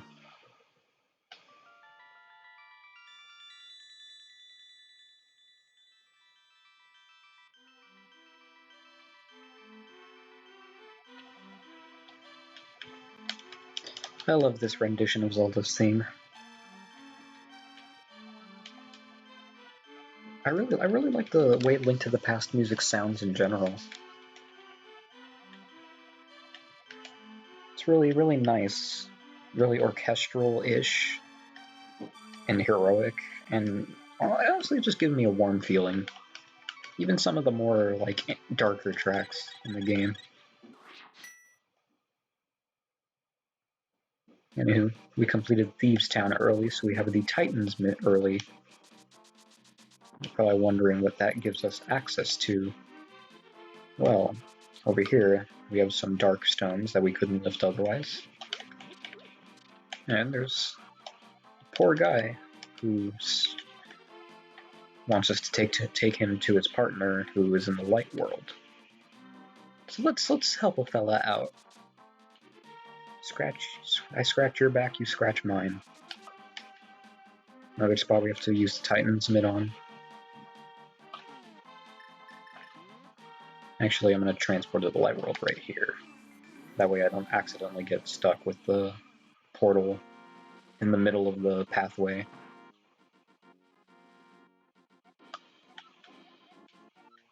So, now that we've reunited them, they say we'll temper our sword next time we drop by. Why don't we cash that favor immediately?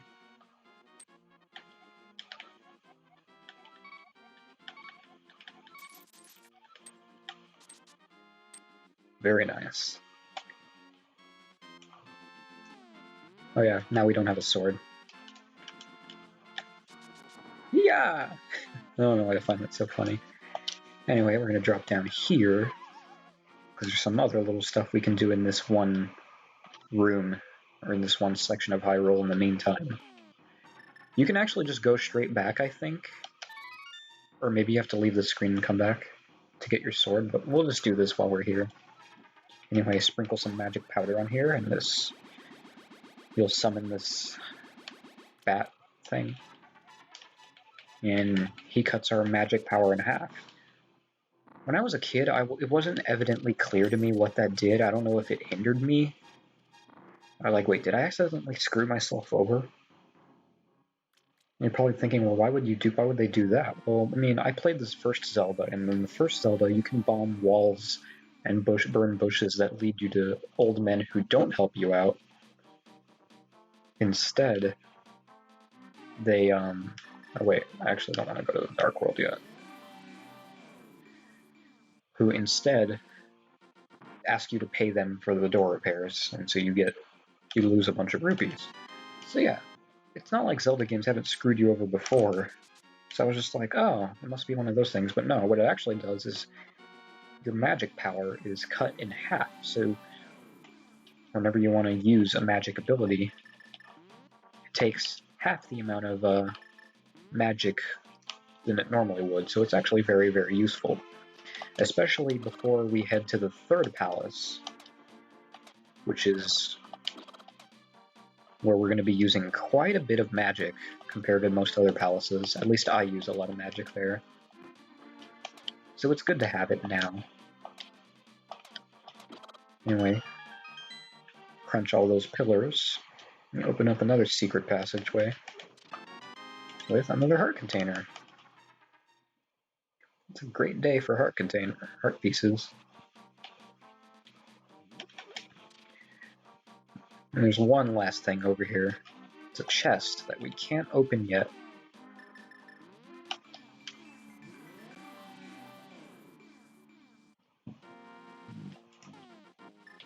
Oh dear, I hope that didn't get picked up.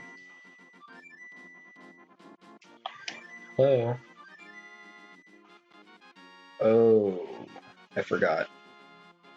And now the portal's in my way. Gosh darn it. Well, I'm glad that I tried it out now, because that does remind me of something I forgot to do while we were in Kakariko Village. Which we're still technically in Kakariko Town, but...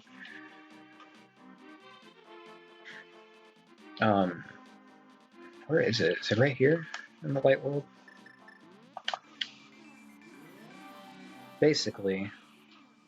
No, it's not here. You can't run with the chest, by the way. If you run, you just drop it, so... That's why I'm not running. Okay. This is what we should have done earlier. We used the flute, play the flute on the in front of the windmill, or not in the windmill, the weather vane.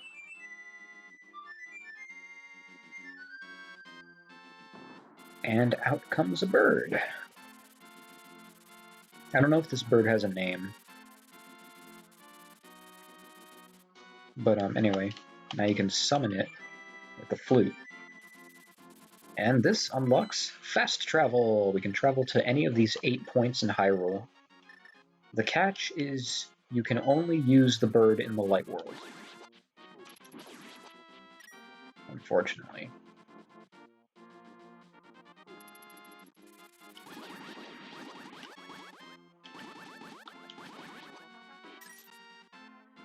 Oh wait, I completely ran past where I wanted to bring it. You bring the chest to this guy, who will unlock it for you, as long as you promise not to tell anyone he's secretly a thief. I think that's a fair trade.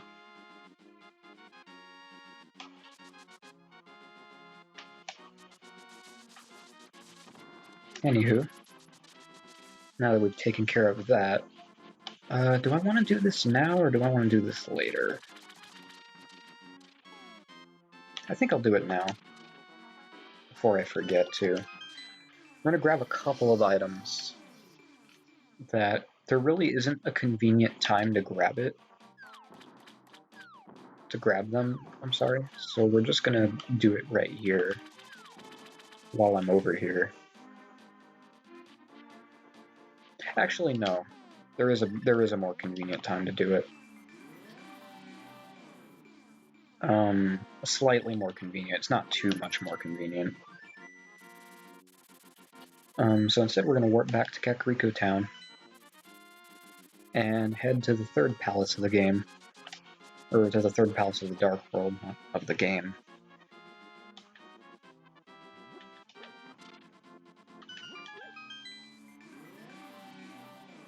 It's a lot easier to access that portal.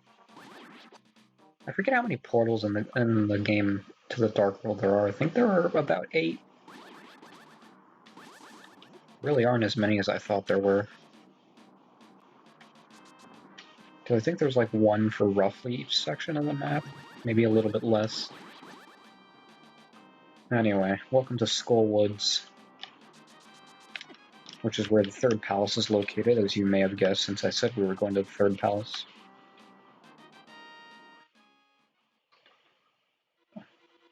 I believe the palace itself is actually called Skull Woods, though, so kind of redundant that I called the area Skull Woods. I don't know if it has a different name, though, to be fair. But yeah, there's some pretty nasty enemies in this area, such as those Gibdos right there, so it's actually... and the Wall Masters, so it's pretty good that we have, This is the reason I usually do the 4th palace next, that way I can have all this stuff for the 3rd palace, such as the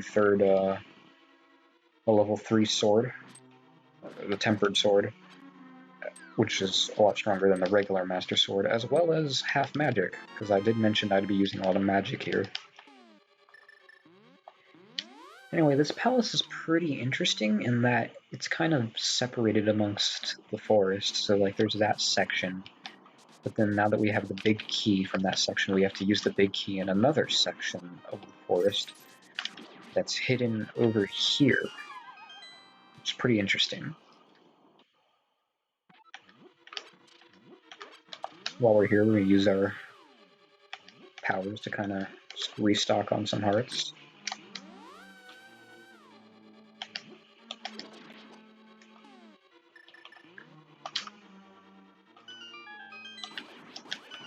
Geez, 1 hit. Pull the switch, and I learned last time the hard way that there are some Moltorms hiding out over here. I was ready for them this time. We found a Fire Rod, which goes very nice next to our Ice Rod, I will say.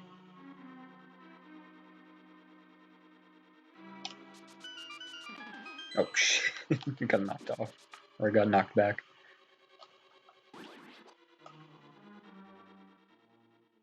So now that we got the fire rod, we're going to head back to the other section that we were just at, but this time we're going to travel a little bit further into it.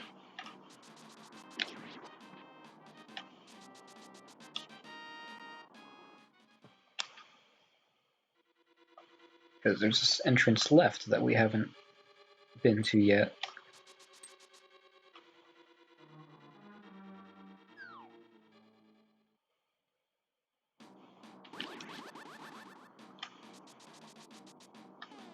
And we actually need to use the fire rod right here to burn this pathway and access the rest of the palace. You can't use the lamp for some reason, which is fine, because I get that they wanted to use the... that's part of the puzzle, is finding the fire rod and then using it, so I don't mind. I'm just curious as to why the lamp doesn't work. Is it not powerful enough? It's not a strong enough flame? Perhaps? Maybe the fire rod has also magical properties to it. Well, I mean, duh, it actually... no shit, it has magical properties. It takes up magic to use. Gosh, I'm so silly. I am so silly sometimes. Okay, well, let's just keep running along. This is really the main section of the dungeon, you could say. A bit of a, I guess, a maze here, although it's pretty self-explanatory for the most part.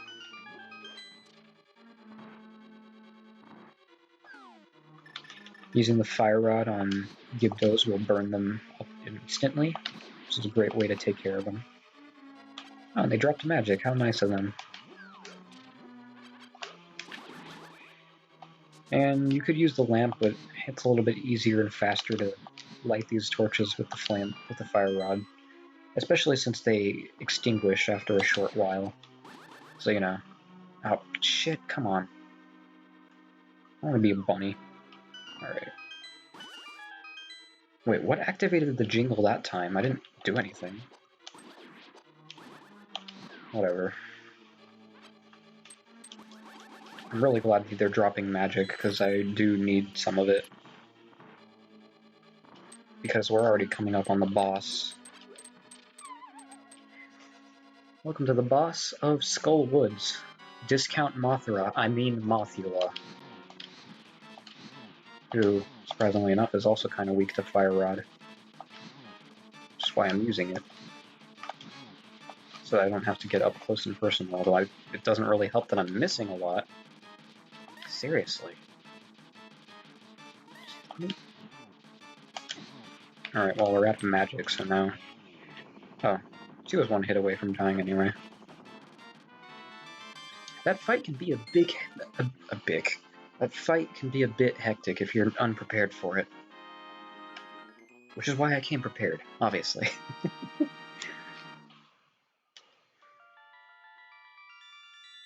So yeah, coming here without the Tempered Sword and the half magic upgrade that you get, that you can access after beating the 4th palace, this temple is definitely a lot trickier.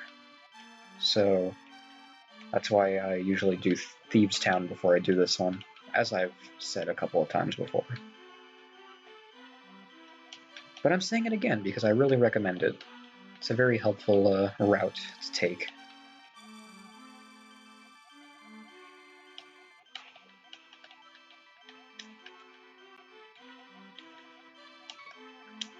May the way of the hero lead you to the Triforce.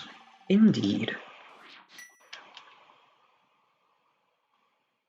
So now that we've taken care of Skull Woods, we're not really gonna screw around too much. We're just gonna head straight for the next palace.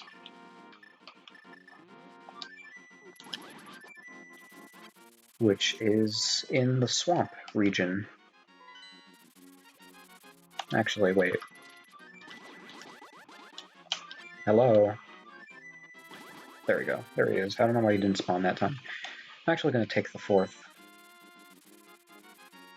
warp point because it's the 4th landing site because it's closer to the warp point to the Dark World. Yeah, I don't. The 4 and the 7, the 4th and the 7th warp point on the map are kind of too close together for me to really wonder why they're It's like, really, those two warp points are only like a couple of screens away from each other, so I really don't know why they can't have to be counted as two separate warp points. Whatever, it's not a big deal. We used the 7th one earlier, so I'm not complaining. Anyway, this is the entrance to the Dark World Palace, but if we enter it, you will see that we can't really get up because that ladder is too high.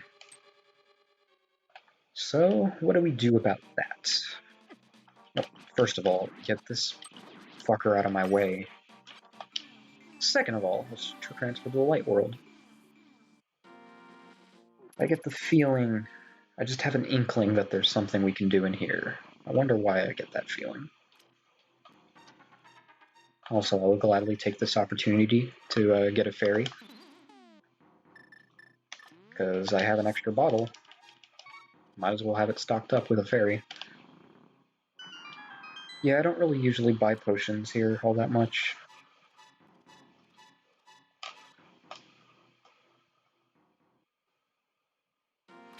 Oh, and yeah, for our troubles we also get a heart piece. God, I'm taking a lot of hits from unnecessary enemies.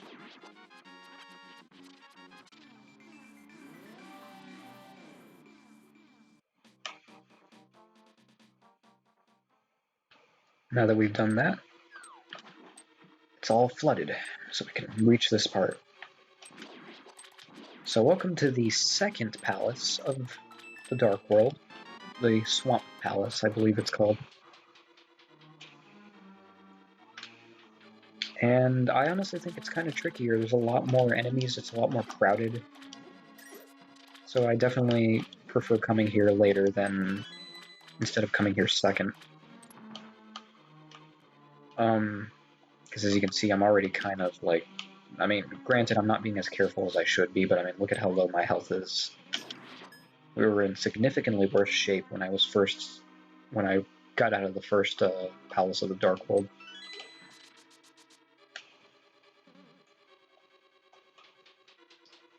So yeah. Why do I still have the bug catching net equipped? It's kind of dumb. Oh, now I need the hammer. Across the Swamp Palace are these switches, which mess with the water level. Well, not mess with the water level, but they drain water into other areas of the palace. They're one-time use though, so don't worry about having to do like some switch flipping like in the Water Temple of Ocarina of Time. God, I hated that. Okay, that's a locked door. I forget. I believe the key is this way. I'm just not fucking around with these guys because I'm actually kind of low on health. Every time you swing your sword, by the way, that little thing in the center will shoot a fireball closest to wherever you are. So be mindful of that, although it can be very easy to have it slip your mind.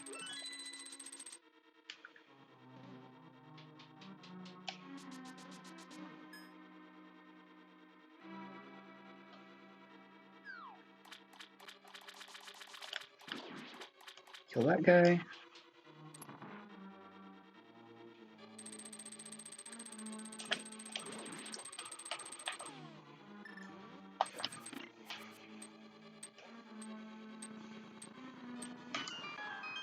Dream Lore. I love the jingle, the secret jingle in this game.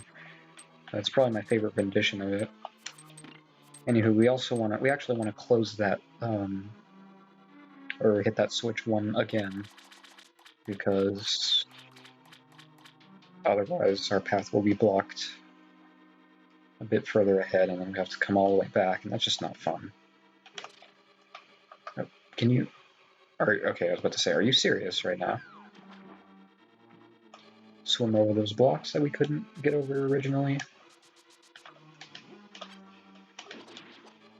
And... coming pretty close to the big key. You can push these blocks, however. Couldn't push the other ones. These, no problem. We're slowly regaining our health, but I might lose it all to some unnecessary damage, such as right here. Kinda called it.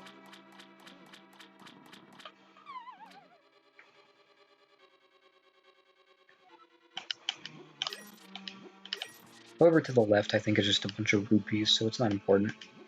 There's some rupees this way anyway. And we got plenty.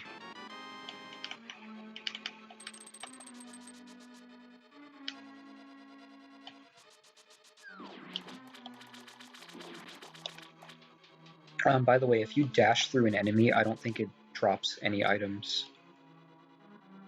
If you dash through it to kill it.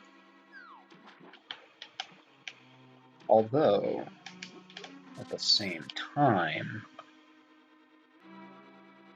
Actually, I'll save a more opportune time to show off the secret, unless I forget. Anyway, we have the hook shot. Generally considered to be everyone's favorite Zelda item. And you know what? I have no contentions with that. I have no problems with that. It's a pretty damn good item. Allows you to latch on to things. Cross chasms. And I like how intuitive it is to use in this game. It's kind of wonky to use in Ocarina of Time. And it's not that much better in Majora's Mask. I mean, it's still a great item, regardless.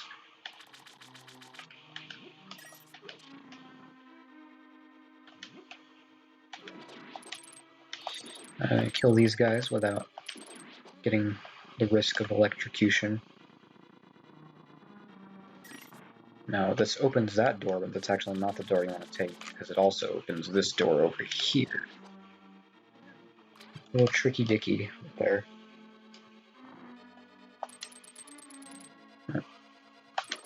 Take out enemies from afar. Assuming it's strong enough to penetrate them, that is. Please don't take that out of context. I know someone will.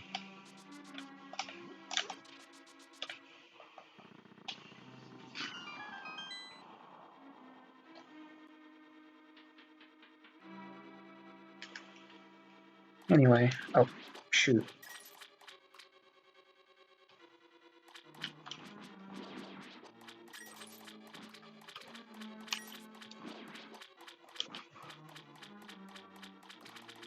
Sneak behind the waterfall here. This dungeon's a bit longer than I remember. Crazy.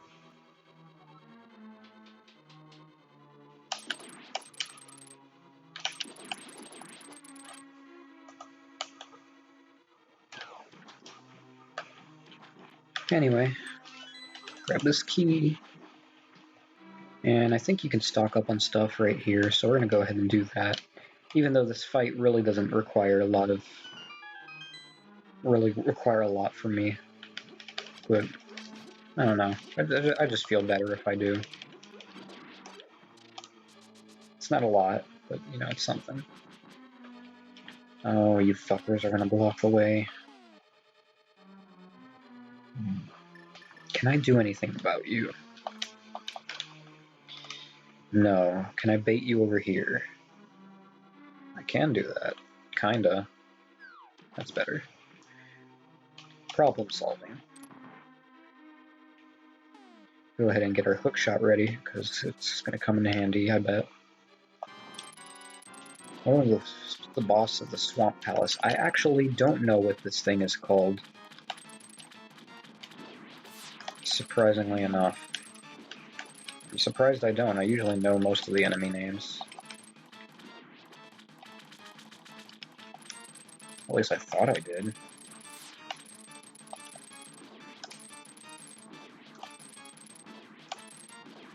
Anyway, use the hookshot to take care of his little lackeys. Without the tempered sword, it'll take a lot more than just one swipe for each enemy, so it can be kind of tedious if you come here earlier. But at the same time, this boss is also pathetically easy if you come here later, so... I'm a little too overpowered at this point. At least for that boss.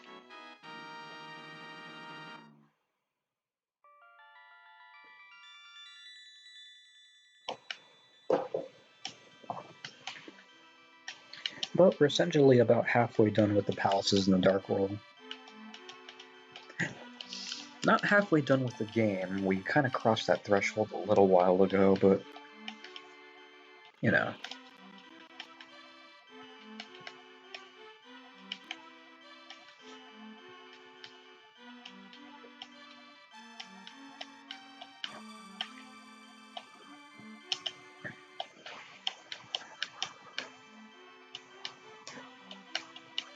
Yeah, because you see, the second maiden is giving us hints about stuff that you can do in the Dark World, which is a lot more useful earlier than it is later to find out.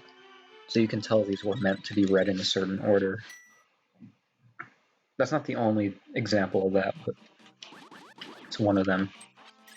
Anyway, our next order of business will be to head to the 6th palace instead of the 5th one.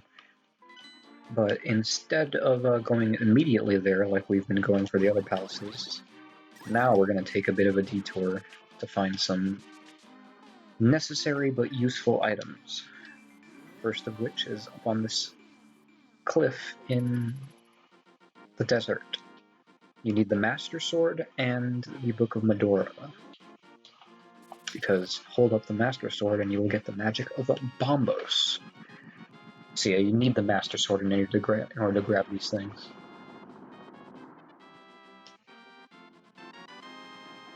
This is the Bombos Medallion. It makes the ground explode with power, and it takes up a lot of magic energy, as you might imagine, because it's basically a spell.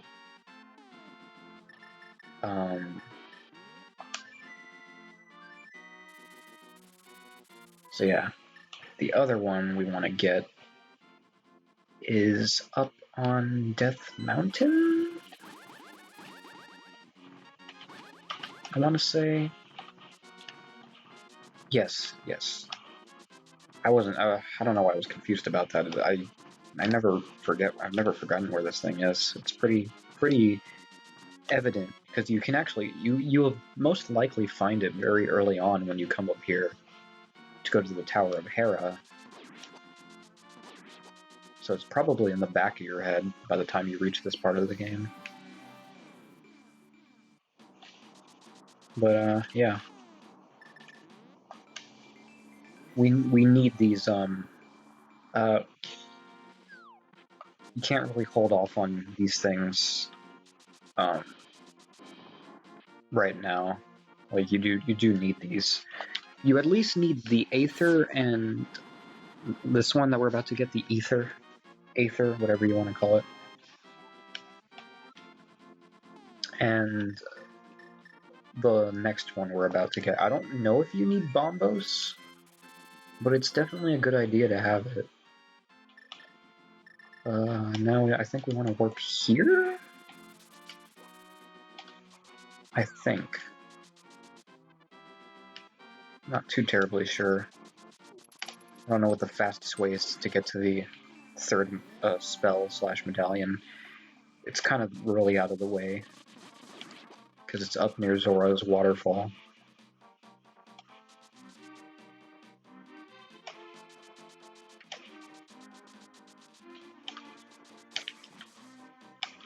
I saw that thing coming and I did absolutely fuck all about it.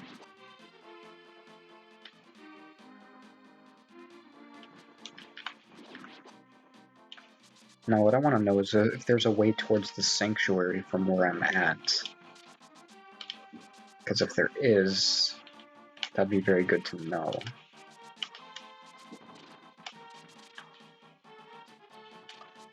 Yeah, you have to travel a bit out of the way for this one. But it didn't take us too long. Anyway, you want to throw an item into this circle, doesn't matter what it is. And this guy will basically say, hey, what the fuck? Why'd you disturb my map? Here, take this shit and leave me alone. It's the Quake Medallion, which isn't required. I know these two are required, I just don't know if Bombos is required. Regardless of which... Actually, wait, hold on. I want to go back to the Dark World, because I want to see if I can spot away into Sanctuary from where I'm at.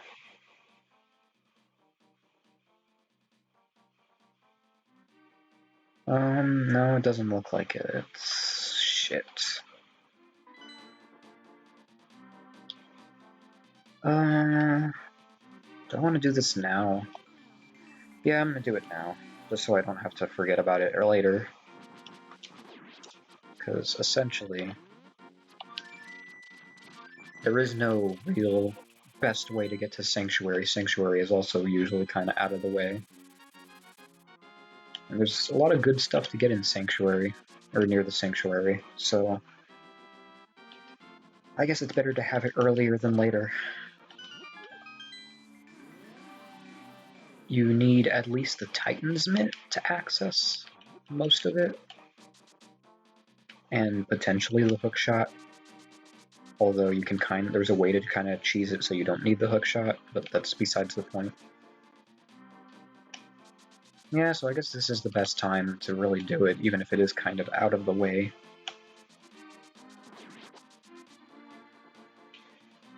Which is fine, that's fine. It's not a big deal. Anyway, come over here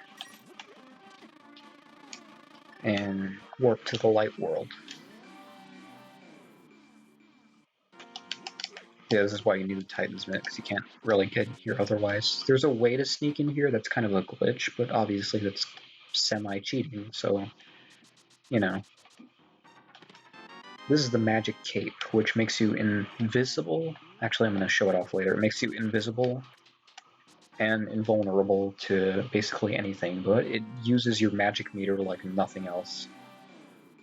So it's a pretty fair trade-off, considering how kind of broken the item is. Although I don't really use it for a lot anyway, which is the funny thing.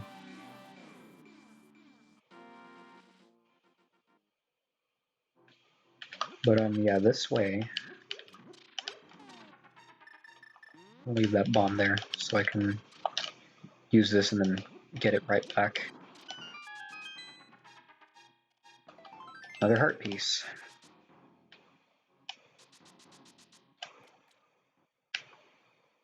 Go back to the Dark World. There's 2 more things over to our left that we want to get. One of which requires the magic cape, which is why I came this way. Oh, yeah, some of these things come to life. I don't run into them nearly as much as I used to when I was a kid, where I was basically grabbing every single bush just because I couldn't help myself.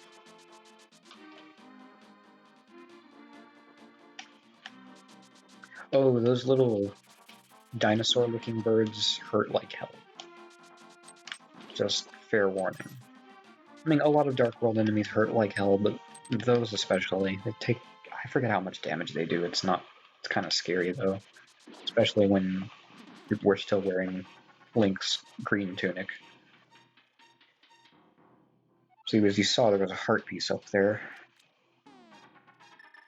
So you want to go into the Death Mountain entrance through the Dark World. This is what you need the hookshot for, but there is a way to cheese it. But I just can't really be bothered to show you right now. And then you need the magic cape to get past this thing. And voila, heart piece. Fuck. See? Yeah, they hurt quite a bit. It's okay, we'll be coming near a fairy fountain pretty soon. But first, let's warp to the light world and get this last item out here, and then we'll head on to the 6th palace. Oh, I almost thought I was going to get launched into the portal. The reason you couldn't come to this tree earlier is because there were some lumberjacks still cutting it. Do I have... No, I have fairies.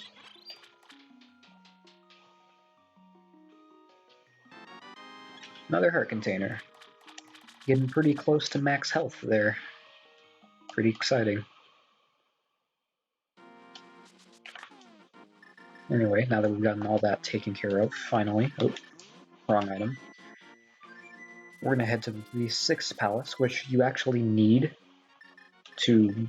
You actually need the flute and the bird to get to, because the warp point takes you to this cliff right here, which has the only portal to the desert, because as you can see by the map, the desert is closed off to the rest of the world. So yes, you do need the flute. Fast travel is not an option. It's kind of an interesting way of locking this place out, but it's not the only lock. We're not going to go straight to the palace because there's a couple of things to grab in the I believe this area is called the swamp, or the swamp of evil, or something like that.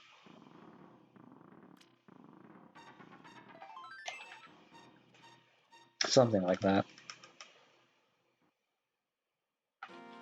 So that's the first thing. Oh, I was about to say, do I have to go back to the other port? No, we're good.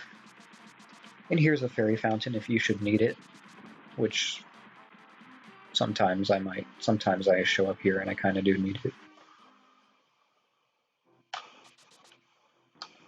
Wait for these things. 2 chests. Another block puzzle. We have 20 rupees and another heart piece. We're all set.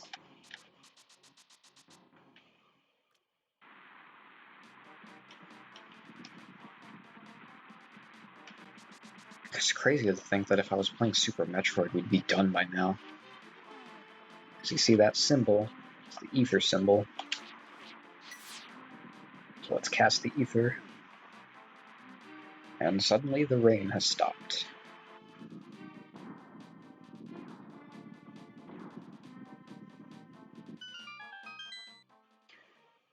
Welcome to the 6th dungeon of the Dark World, Misery Mire. Probably the most creative of the palace names. So far, anyway. So you can use the hook shot to get across here. That's how you're supposed to do it. But you can actually, apparently, I learned this very recently, you can dash into this block and just barely make it. Oh, fell down. Well, that's what I get for trying to be fancy. Anyway, yeah, just use the hook shot. It's easier. Although I guess if you wanted to sequence break sort of and get here a little earlier than intended, you could come here without the hook shot. Oh right, whiz ropes. They do a fuck ton of damage as usual. That hasn't changed since Zelda 1. But they're a lot easier to deal with since they don't really spawn in sporadic locations most of the time. And they're a lot more telegraphed. Hell, I ain't complaining. No siree.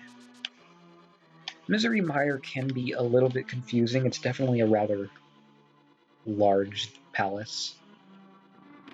It took me a while to really have this place memorized, and even then, occasionally, some things about this palace slip my mind. But I think we should be good. First things first, grab that key from there.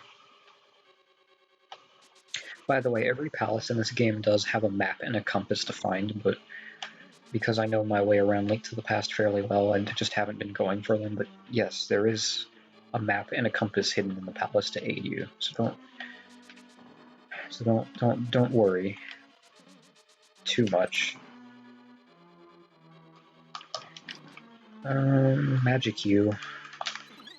Thank you. I don't know why I grabbed the hook shot. I know for a fact we won't be needing it. I think you have the key? Yes, you have the key.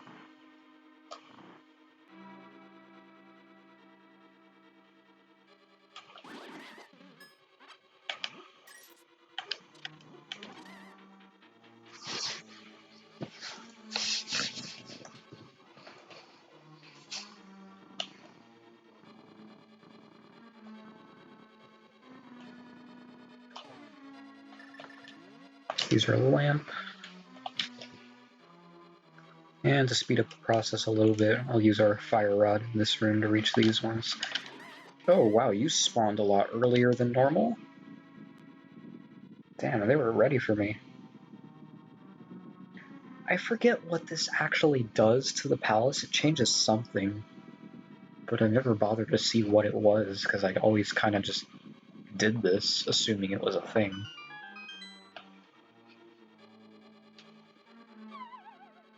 But, whatever, I guess. Anyway, here's the big key. So now let's go find the chest. Now, the reason I do the 6th palace before the 5th is because, I mean, technically the 6th palace is harder. It has a harder boss and it has harder enemies. But, fuck. I have to wait for him to come back. Actually, wait, no, there's a fairy where I'm headed. But the reason I'm doing this before the 5th palace is because if you get an item in this palace, it makes the 5th palace go by a lot faster. I don't think the 5th palace is hard. I actually think it's kind of easier than this one. Which, I mean, go figure, it's the 5th one. This is the 6th one. But there's a certain puzzle in it that takes a little bit of a while. It's not hard, I don't think. It's just kind of time-consuming. So to save time, I usually come here first to get this item.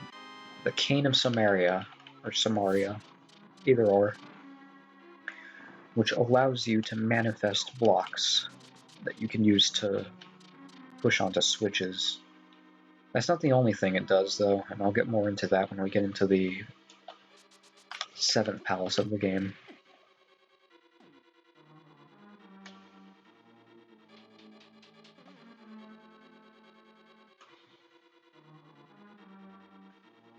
Yeah, I was thinking we were going to have to take 2 sessions to do this, but I guess not. I don't even know why I bothered. I could just run straight for the door. Here's a warp point. And it's just 1 heart, but I'll still take it.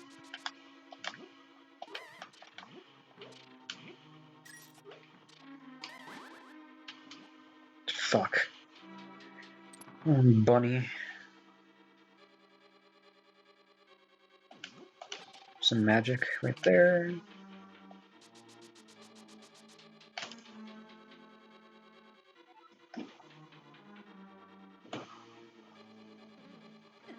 So over here, here's a switch. This is what you need the cane for. Just place a block right there. You can also lift it up and toss it, or push it, do whatever. So it's not just tied to wherever you dropped it.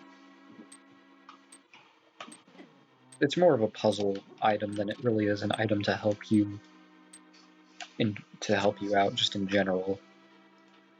Which is fine. A few of these items are just mainly puzzle items. That's nothing wrong with that. There's not too many of them, so it's not a big deal.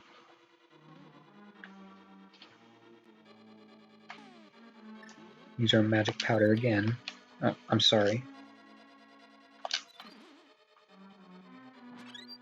I mean, there's another fairy up ahead. I don't know what I was wasting my time here for. Not just that one, there's one in the next room, I believe.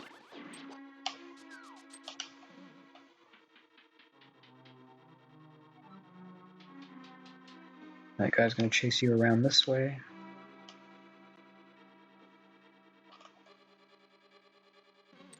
And here's the 6th boss, or the boss of Misery Mire, which I also don't know the name of.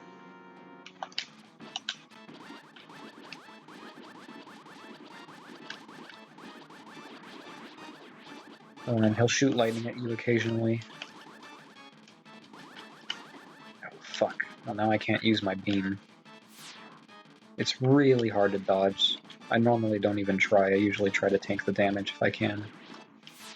Kind of like, yeah, because it's hard to tell where he's going to aim. He doesn't always shoot where his eye is looking. Although he does generally aim for the center.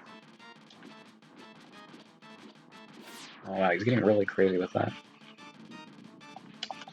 And whatever, I'll just use arrows on him. Don't care.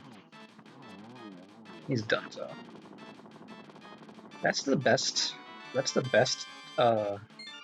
fight I've had with him so far. And what I mean so far, I mean literally in all the times I've played this game, that's the cleanest battle I've had with him. So that's pretty nice. Glad I got that on stream.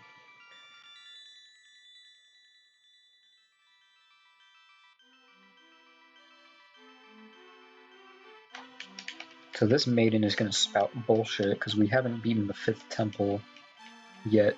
She's going to tell us to go head straight for Zelda.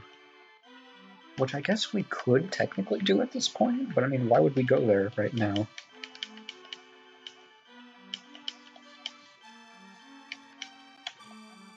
Yeah, Princess Zelda's waiting for you. Well, she'll have to wait a little bit longer because we have one more palace to head to before we do that.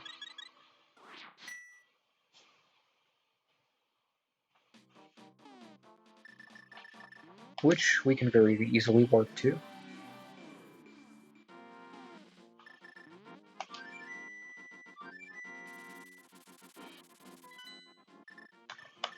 It's the A4 point.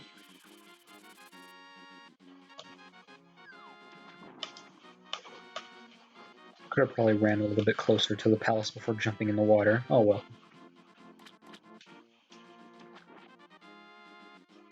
So this is the Pond of Happiness, I believe it's called. If you go in here, you can throw rupees into this fountain, and the more rupees you throw in, you can increase your bomb and arrow capacity, which basically means you can hold more bombs and arrows. But I don't really ever bother with that. I usually am pretty good on arrows and bombs for most of the game. And it's kind of a time sink, so I don't usually do it.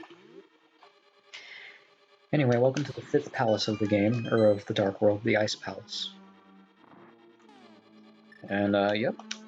And it does indeed look very icy and slippery. For some reason, this seems to be a lot of people's least favorite palace. I'm not really sure why. I don't think it's all that bad, to be perfectly real with you. But I mean, maybe that's just me. It definitely has some shitty moments, but honestly, I don't think it's that bad. I know I'm not really going to have a hard of a time with it. Coming here to reset the block, that's also where I believe the compass is if you need it. You have to kill all the enemies to grab it.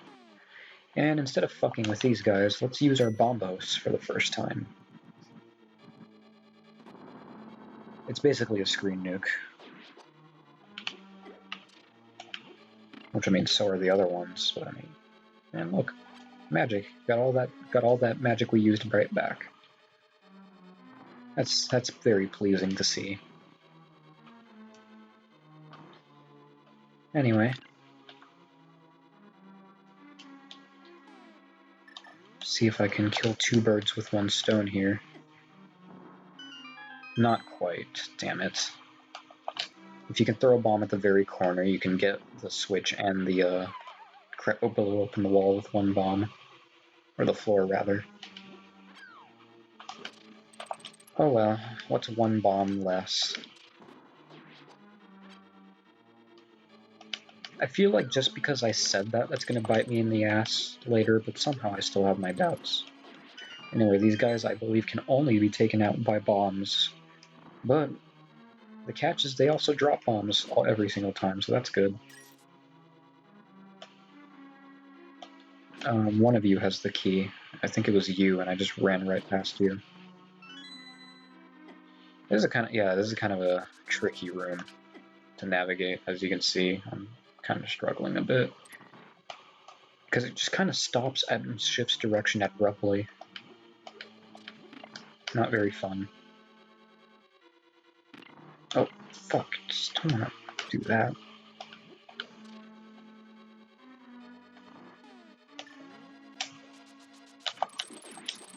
Kill all these guys and instantly reap the benefits.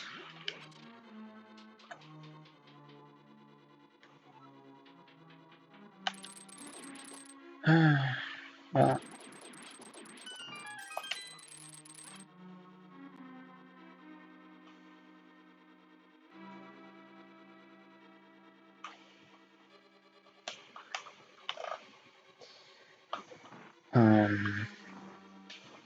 head this way. I expected the floor to fall down a little bit faster than that. Which is why I took damage from that thing. Across the chasm? Yeah, there's no bullshitting that one. You do need the hookshot there.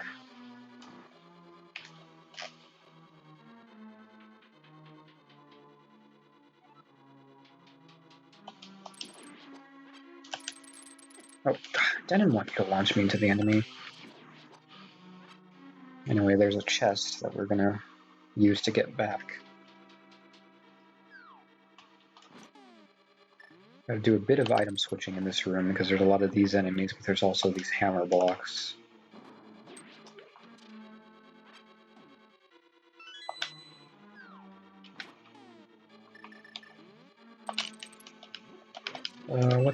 That's the map, I believe, if you need it. Which I don't need it, of course. Open this way, and I think this is where the big key is. Yeah, I don't know what else that would be. It's definitely not a small key.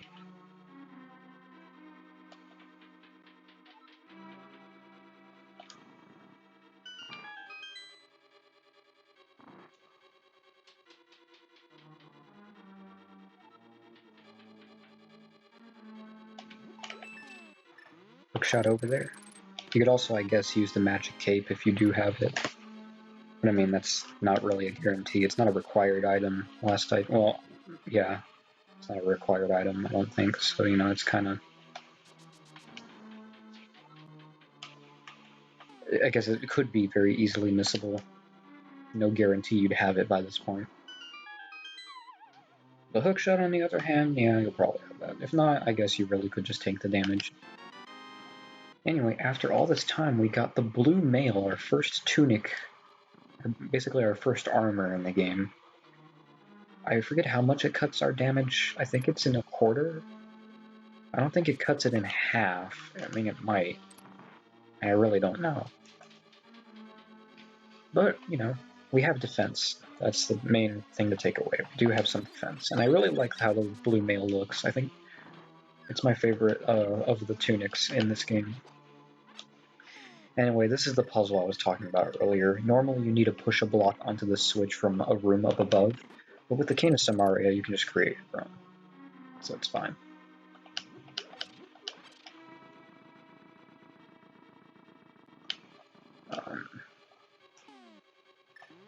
So yeah, that saves a lot of time. Here's another boss for the Ice Palace, which I also don't know the name of. You either use the Fire Rod to thaw it out, or you can just use one strike of bombos. Or bombos should do it. Which is one of the main reasons it's good to have. Just get right into the fight. There's 3 of these fucking things. And wow, I just wiped the floor with them.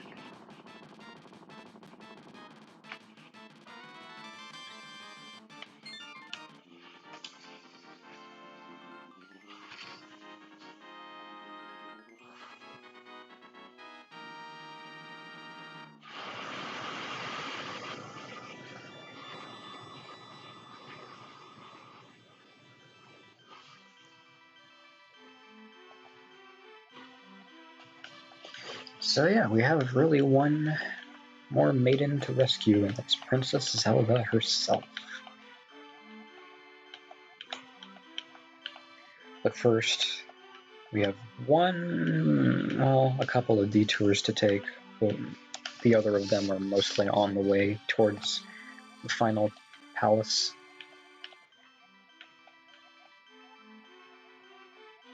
Coming up close on the end of the game.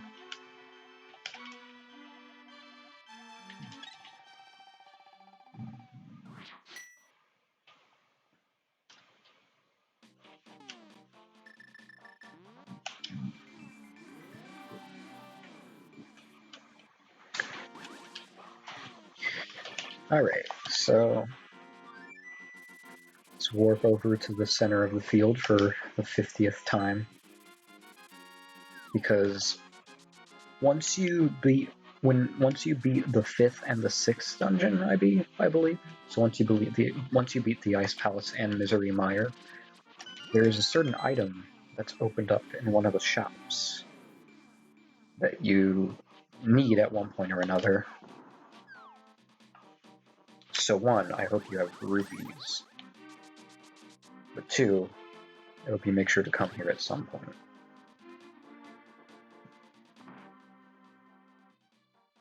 This is the Super Bomb. It costs, I think, 100 rupees? Yeah, that's what it looks like. Carry it with you. Don't jump off of a ledge.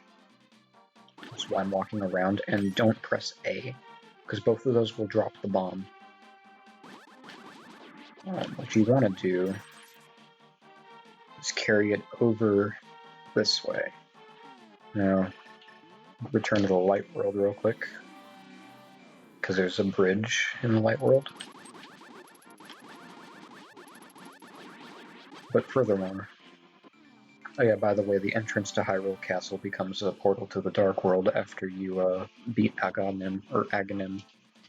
Anyway, this big-ass crack, you want to drop the Super Bomb right here. And whammo. Another fountain that we can throw stuff in. First things first, we're going to throw our bow and arrows in.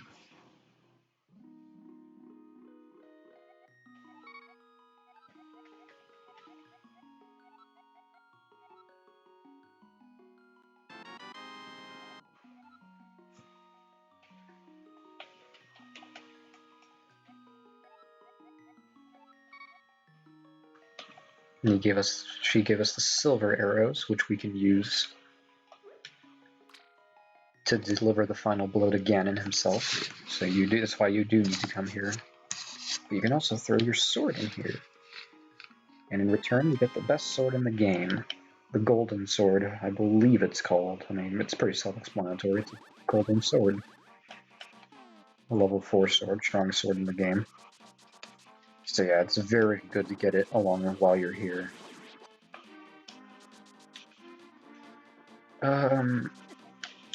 Actually, hold on. I think I want to do something here real quick.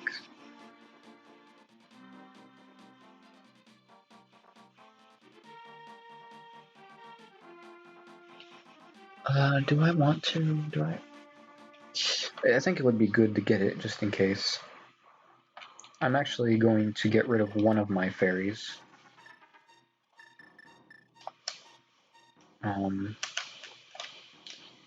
Because I want to... If you throw a bottle into any of these fountains, either the one in Zora's fountain, or Zora's waterfall, or this one, you'll always get back a full magic bottle, which will refill your magic. I do want at least one of those for the final boss, and I just want to get it while I'm here, instead of going to a shop to get one. I'd much rather have a blue potion, but I don't really want to go out of my way to grab one, and I don't really pay for potions much anyway. So, yeah.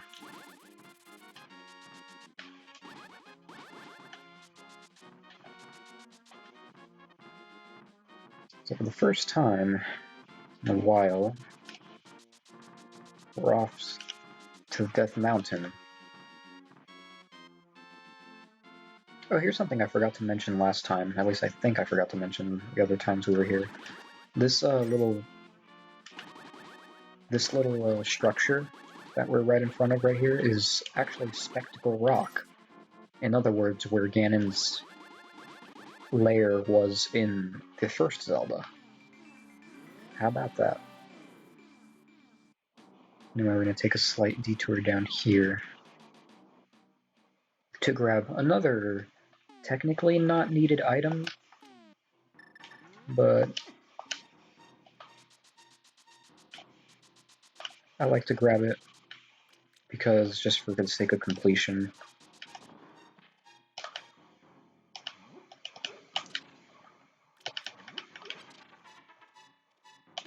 It is the Cane of Burna, which is another item that grants you some invincibility.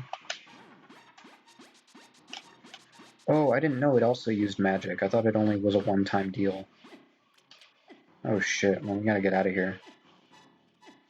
Okay, so normally what I do is I tank the damage on the way, and then I use the Cane of Burna to get out. Because there's a lot of hearts. There's a lot of little jars that have hearts in them, where the Cane of Burna is.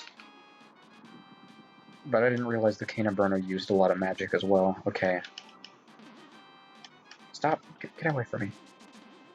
So that was my mistake.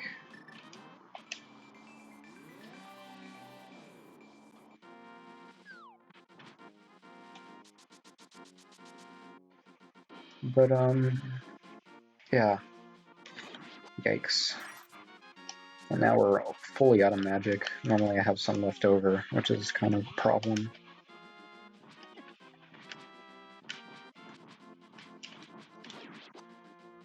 Use the hammer to get over here. There's a fairy right here. Come back here. Hey. No. Over here. Out of the way. Oh, you fucks. Assholes. Stop it. Jeez.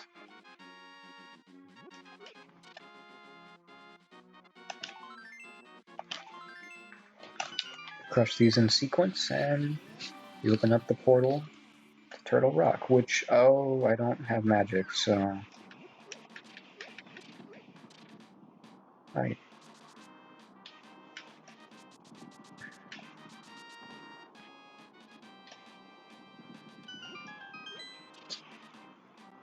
There's a magic refill right here. I'm just going to use that. Well, this is going to take up a little bit of our time, because now we're going to have to switch to the light world again in order to access the temple, but I guess that's fine.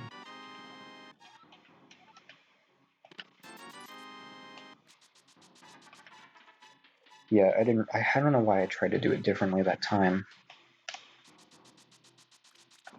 Whatever, it's not a big deal. It's not really a big deal. I don't know why I'm making a big deal out of it.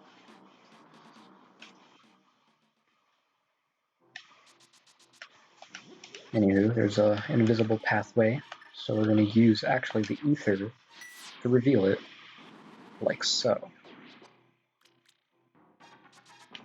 Oh, I guess it's a bomb wall. Some of those, even though they're the same shape, you can use the Pegasus boost to get through. Not these though, apparently.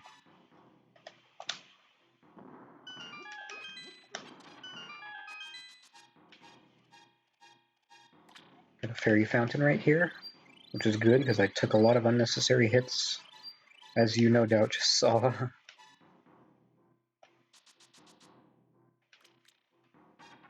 And yeah.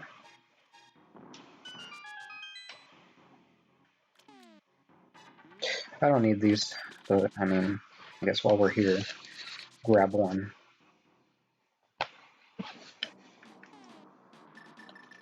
Now if we come to the light world,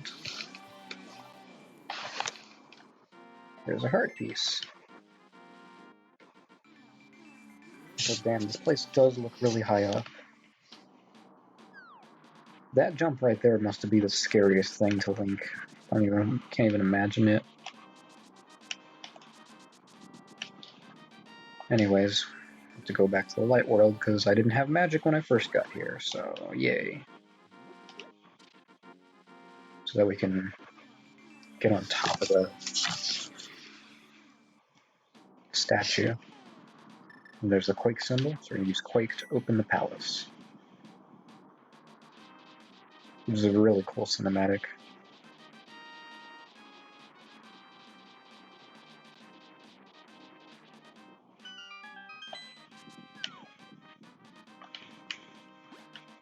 And there's some rupees here for some reason, should you need them.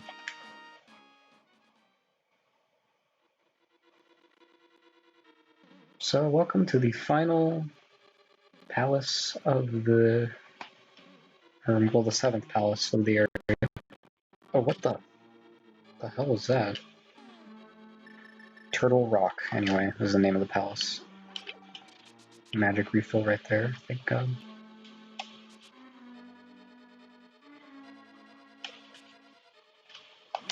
So yeah, apparently used the Cane of Samaria. Oh. I always thought those were question mark symbols. I'm only now realizing that's a cane symbol. Okay, I always wondered what gave people the idea to use this, or how I ever figured it out, but okay, that's a cane symbol, wow. I literally figured that out just now. God, I'm an idiot. Anyway, here's a little torch puzzle. Gotta go in there before the torches dim out again, though.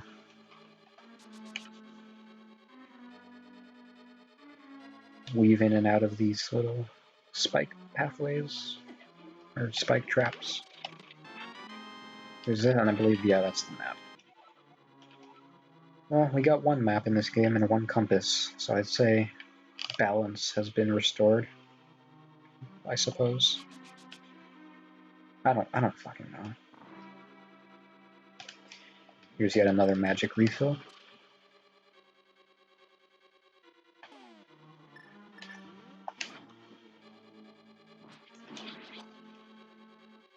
Damn, I really wanted that.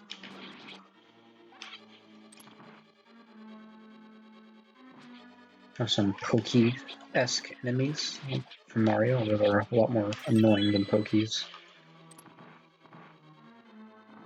Oh, and speaking of Mario enemies, we have Chain Chomps. Good to see you guys. Oh shit, can I actually get out of here without taking damage? I'd very much like to do that. Okay, pretty cool. That's like one of the first times I've ever gotten out of there without getting hit by the Chain Chomps. First time for everything, I suppose. Anyway, there's a lot of anti-fairies in this room in case you need to heal up, which most of the time I do by this point. Oh, by the way, I don't know if I mentioned this, but getting hit by an anti-fairy not only takes away health, it also takes away magic energy. So yeah, be mindful of that. Probably have seen it happen once or twice. Probably got hit by those a couple times. There's a whole bunch more anti-fairies. There's basically no excuse not to have max health for at least the earlier parts of this palace. Because they give you a fuck ton of fairies.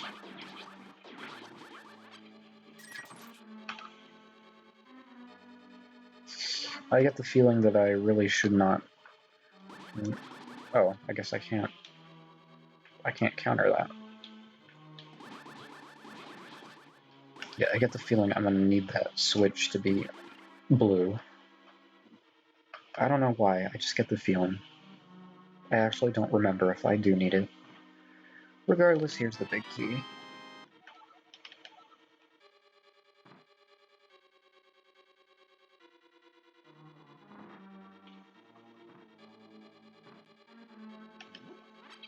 And another magic refill. Always nice. Head back the way we came.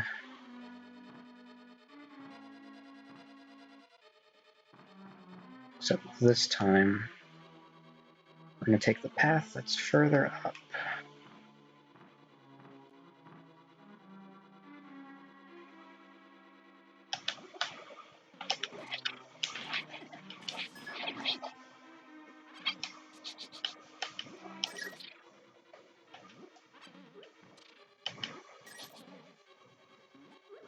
Shit. God. I'm transforming into a bunny a lot more frequently in this playthrough than most of my other runs of this game. It's really rather annoying, I will say. I never really realized till now how annoying it was.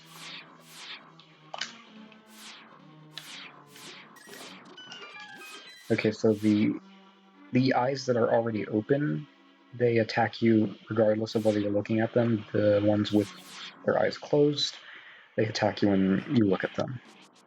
That's how those guys work. Anyway, over here, we're creeping up on one of our last pickups in the game.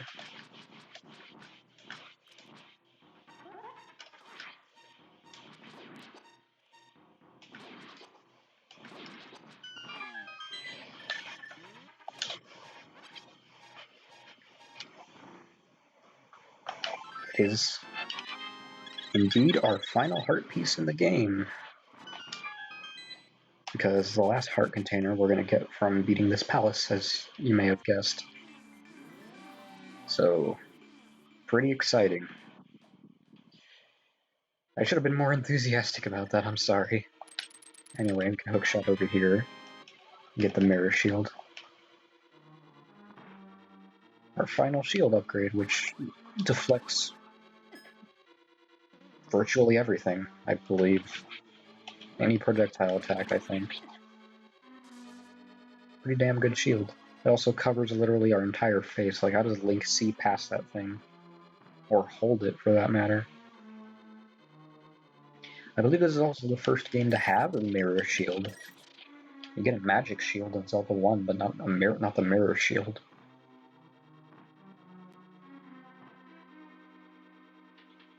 I completely went the wrong way. I got so sidetracked talking about the mirror shield. I didn't even realize I went back the way I came from. Which is not what I want to do. What you actually want to do is head... Oh, now I have to kill you fuckers again. Fine. Whatever. Why is it so bad? We actually want to head right this time. Open this door up and then take this pipe. Okay. Yeah, I just kind of had a brain fart there for a second. Or just a dumb moment. Oh, that's actually rather useful. If you'll come this way, hello? Thank you. Some enemies are about to come out of it. Those things used to always get me.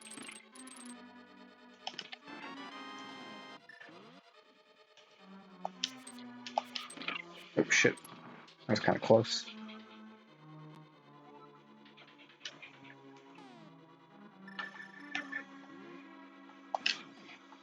Something I never thought to do until now is use the cape in this room to avoid the shit like that.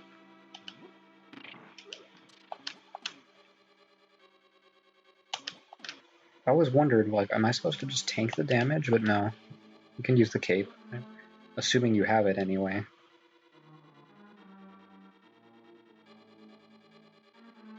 I'm glad I finally figured that room out. I used to always forget how to do it. It drove me insane.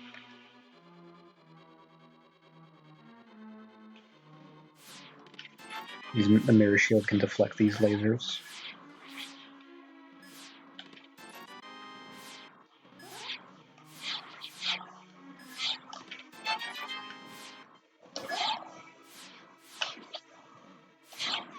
Oh, shit. I guess that was bound to happen at some point. Here's the key. And if you bomb this wall and go down out, there's a little cave. There's a cave outside of the temple pretty close by that gives you fairies in case you need a refill. But I think we're pretty good, especially since there's fairies right here. Oh, by the way, here's something interesting. If you freeze an enemy... I said if you... Can I not freeze you? What the fuck?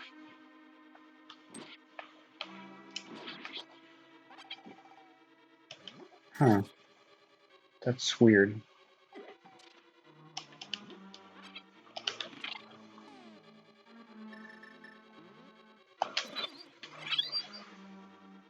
Can I freeze you?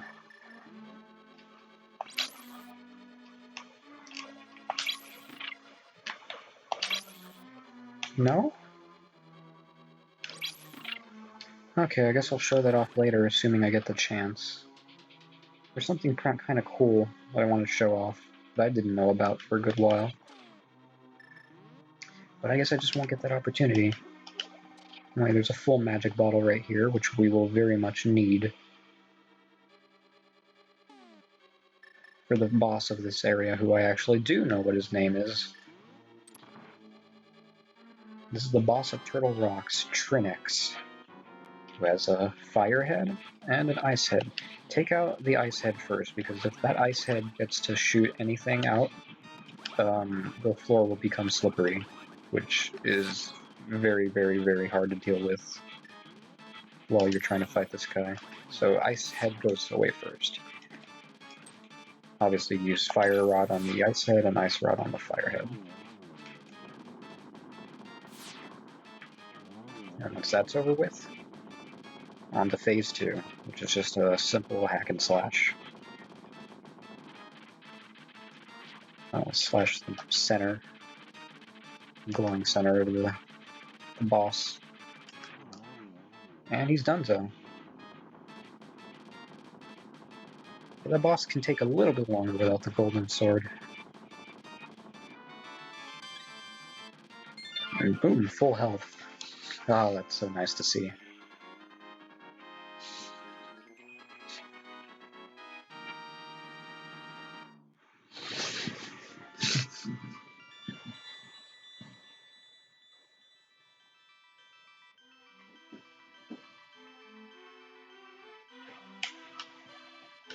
I appreciate you coming so far to rescue me. As I thought, you are a legendary hero.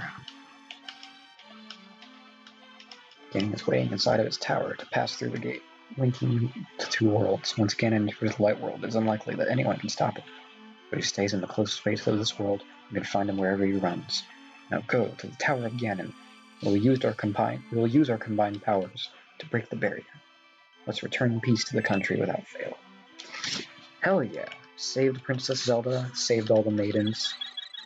Time to take on Ganon himself.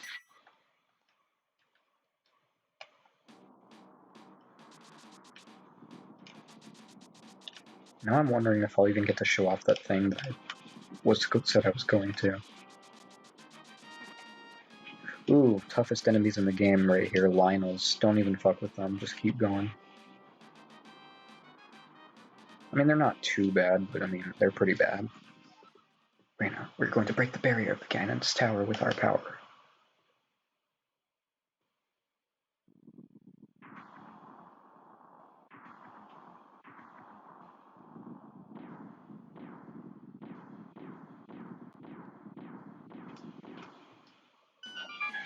Slam.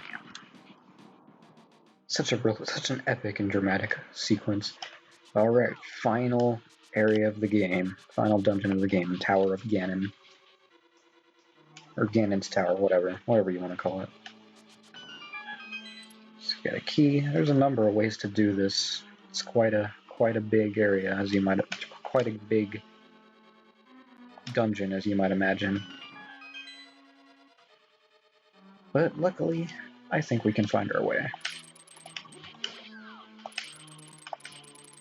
Use our hook shot, get across here. Oh, fuck you too. Place a bomb here, because we want this to close on us. That way this pathway is open, and then I want to place a bomb close to the first one, but not close to the second one, otherwise if both of those switches go off, they'll kind of counteract each other, if that makes sense. We'll just slow down for a second there.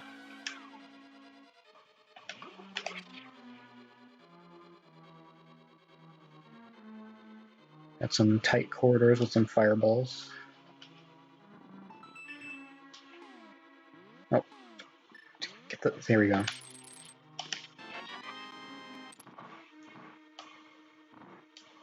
We want to head to the... Okay, how do I do this? I think we want to go to the right portal, and then the left portal.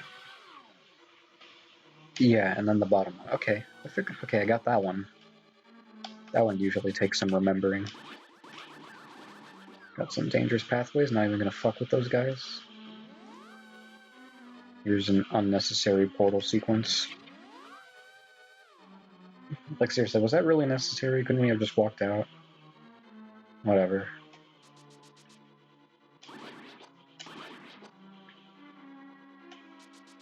I believe this is where the chest is. Yes, that's the chest, but we don't have the big key yet.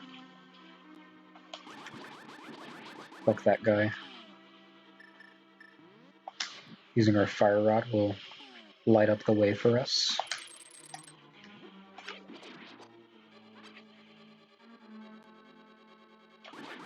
If not, I guess you could rely on ether, but man. Oh my god, are you fucking serious? Are you shitting me? Well, let's do that again, because we fucked up. What can I say except we fucked up?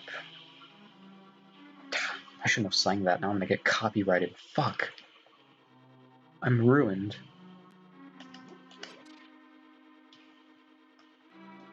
Take your sweet ass time to get out of here. There. I believe that's just 10 arrows, okay. Fall down here and uh-oh. I remember you. But if you got the silver arrows before coming here, which would have been a good idea, these guys are even more of a joke than they were before. So how about that?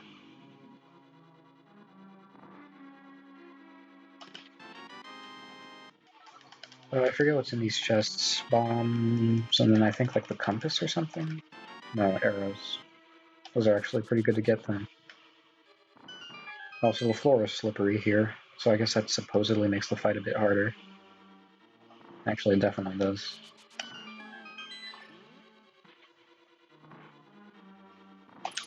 Give me a fairy.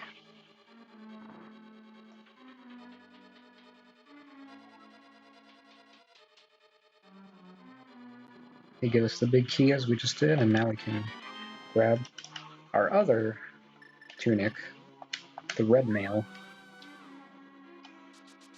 And now I think we officially have everything in the game, aside from the bomb and arrow expansions, which no one really counts as items. So yeah, how about that? Let's continue on.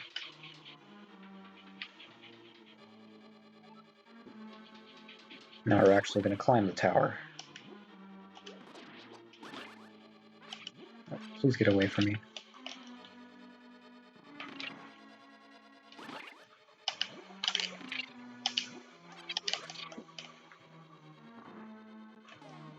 Okay.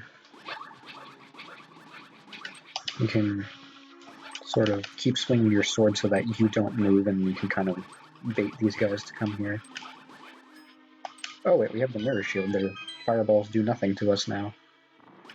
How about that? So we can literally just walk up to these fuckers and just be like, what's up? Very nice, very nice.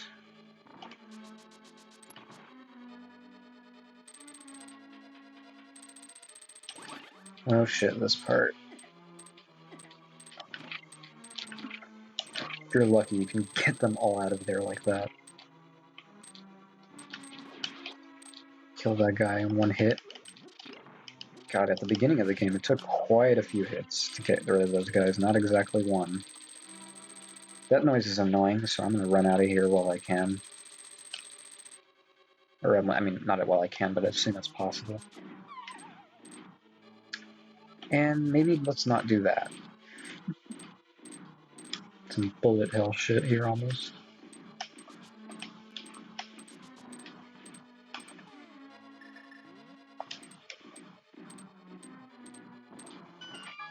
Fuck. There's some fairies in here though, so it's fine. And I believe there's a magic potion somewhere in here, a magic bottle. There it is. Even though we're pretty maxed out anyway.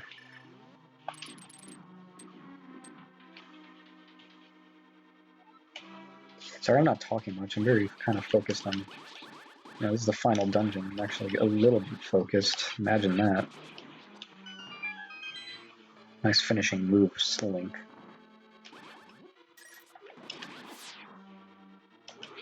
Fuck, now I actually have to fight you legitimately.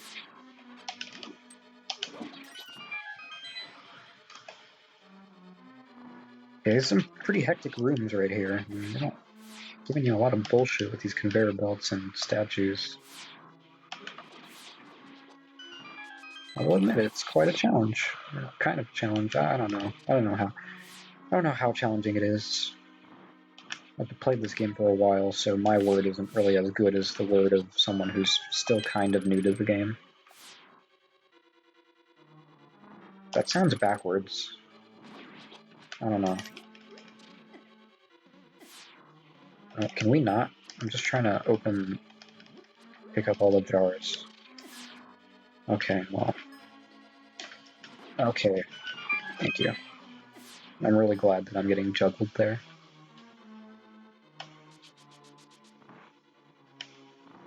Oh. Memory lane again. These things take two fucking swipes with our swords, though.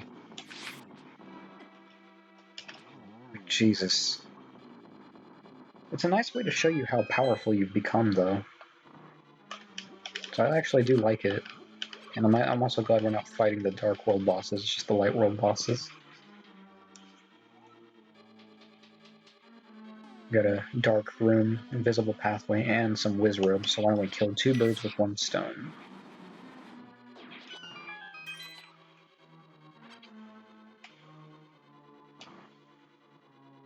I really should be using the spells more often, but I guess I don't really need them that much. Some more whiz robes, just take care of all of them. It's like they never existed.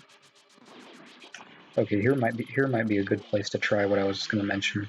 So if you freeze, are you kidding me? You can't even freeze them. All right, well I've accepted that I'm probably not going to get to show you what I wanted to. Basically, if you freeze an enemy and smash it with a hammer, you're almost always guaranteed to get a magic bottle refill from it. So in case you're running low on magic, it's kind of a good tactic to have knowledge of. I'm usually not in a predicament where I run out of magic too often, unless I do something really dumb. But it's nice to keep in mind.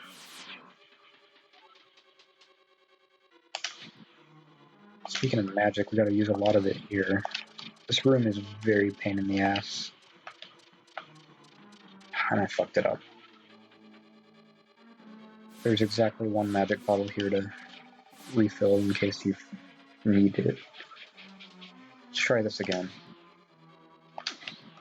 I forget the best method of doing it. But I mean, whatever, we made it work.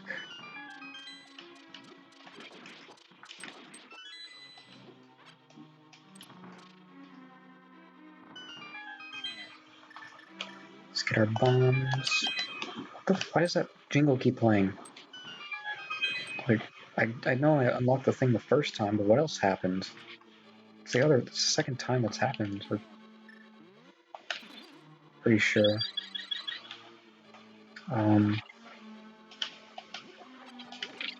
Another magic bottle. Wow, they're actually being pretty nice with the magic refills. I appreciate it. Oh, it's you. I've got another. I don't mind killing you another time. Just like Lamola's, though. Boldorn takes exactly 2 hits to kill. God, that feels so good. Just tearing into him after the shit he gave us in Tower of Hera.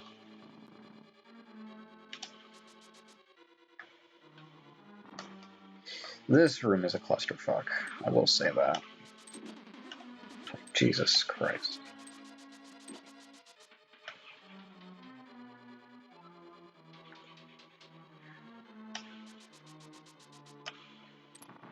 Anyway.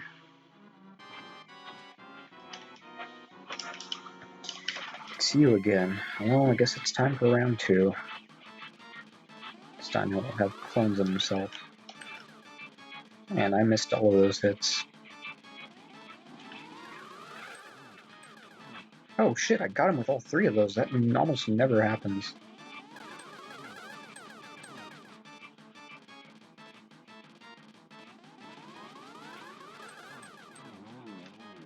That was probably the cleanest fight I've had with him so far.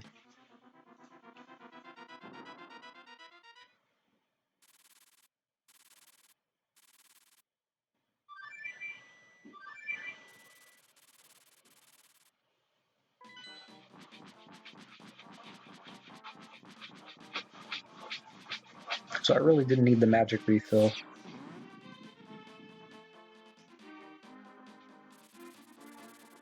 I could heal up right now, or I could just fight him now. I only have 3 hearts missing.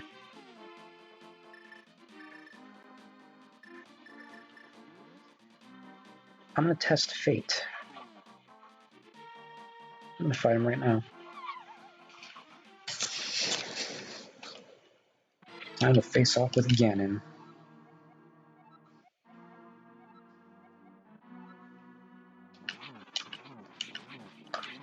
First thing, wail on him as much as you can, while you can, because he's gonna start moving some shooting some tricky attacks very soon, such as this fire thing, which I'm not even gonna fuck around with.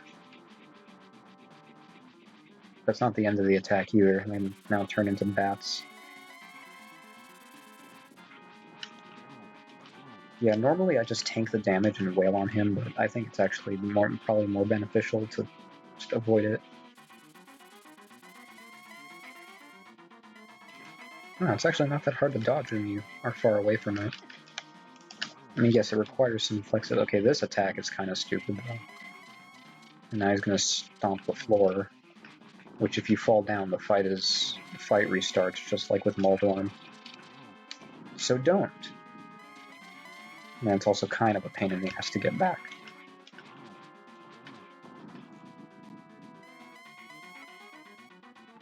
Oh no. Now he's going to make the room dark. So once he starts, now we can actually start really hitting him. And so you gotta turn the lights on to reveal him, otherwise you can't even attack him. And then when he's blue after a sword swipe, you gotta hit him with the arrows. And I fucked that one up.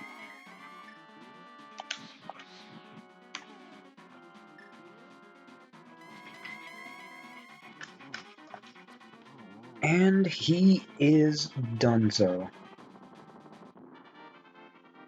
He is fucking dead. We did it. We did it, folks.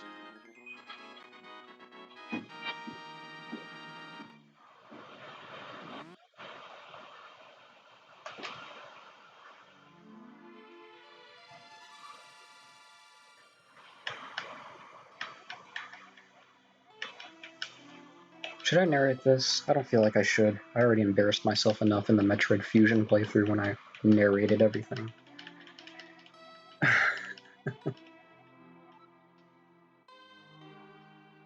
Holy shit, that's actually a pretty good time. 3 hours and 16 minutes, give or take. More like 3 hours and 10 minutes, because there was that period of time where the stream was starting.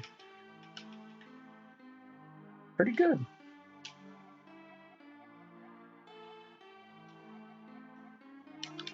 But yeah, I guess since we're at the end, I might as well start giving my thoughts on the game.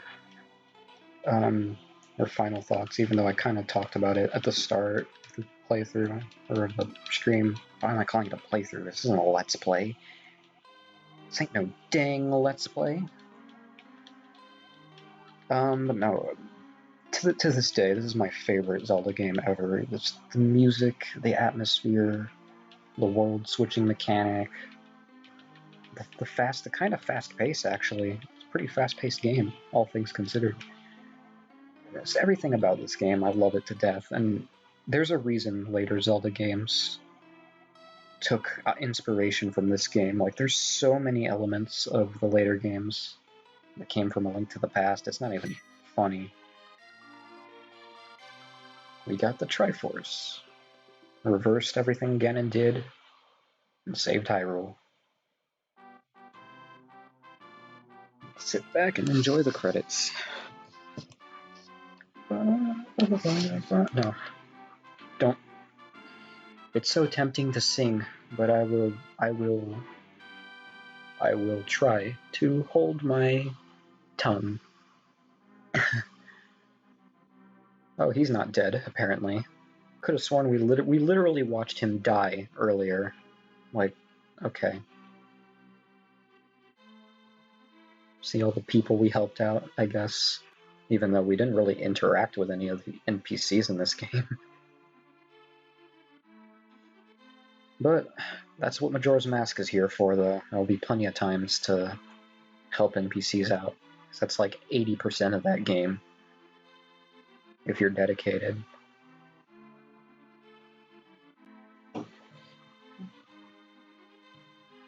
But no, seriously, I really do love this game.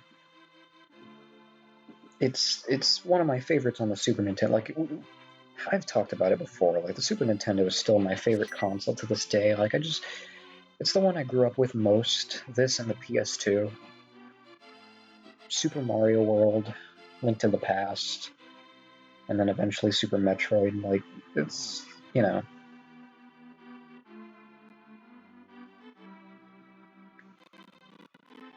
Oh god. I don't know what causes that.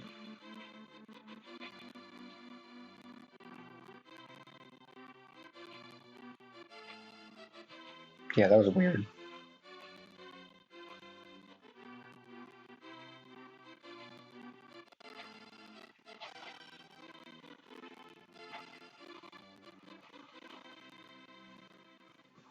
I apologize for that.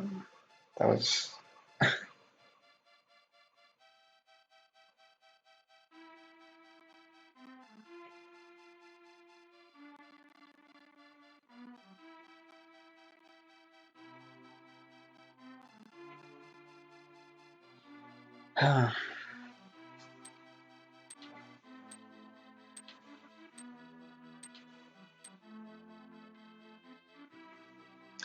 Yeah, I really gave most of my thoughts right then and there, and we still have quite a bit of credits to get through.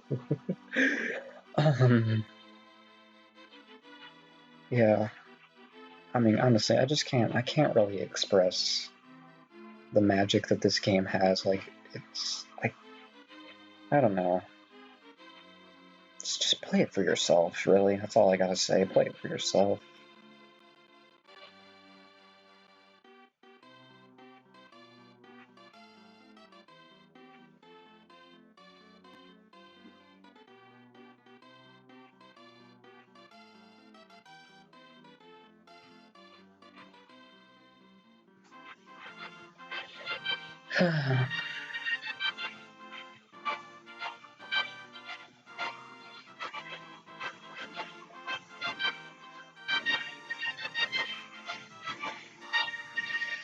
And the Master Sword sleeps again.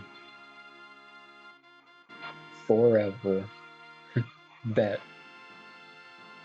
Press X to doubt. Seriously. I am actually a bit upset I made that reference, but I don't know.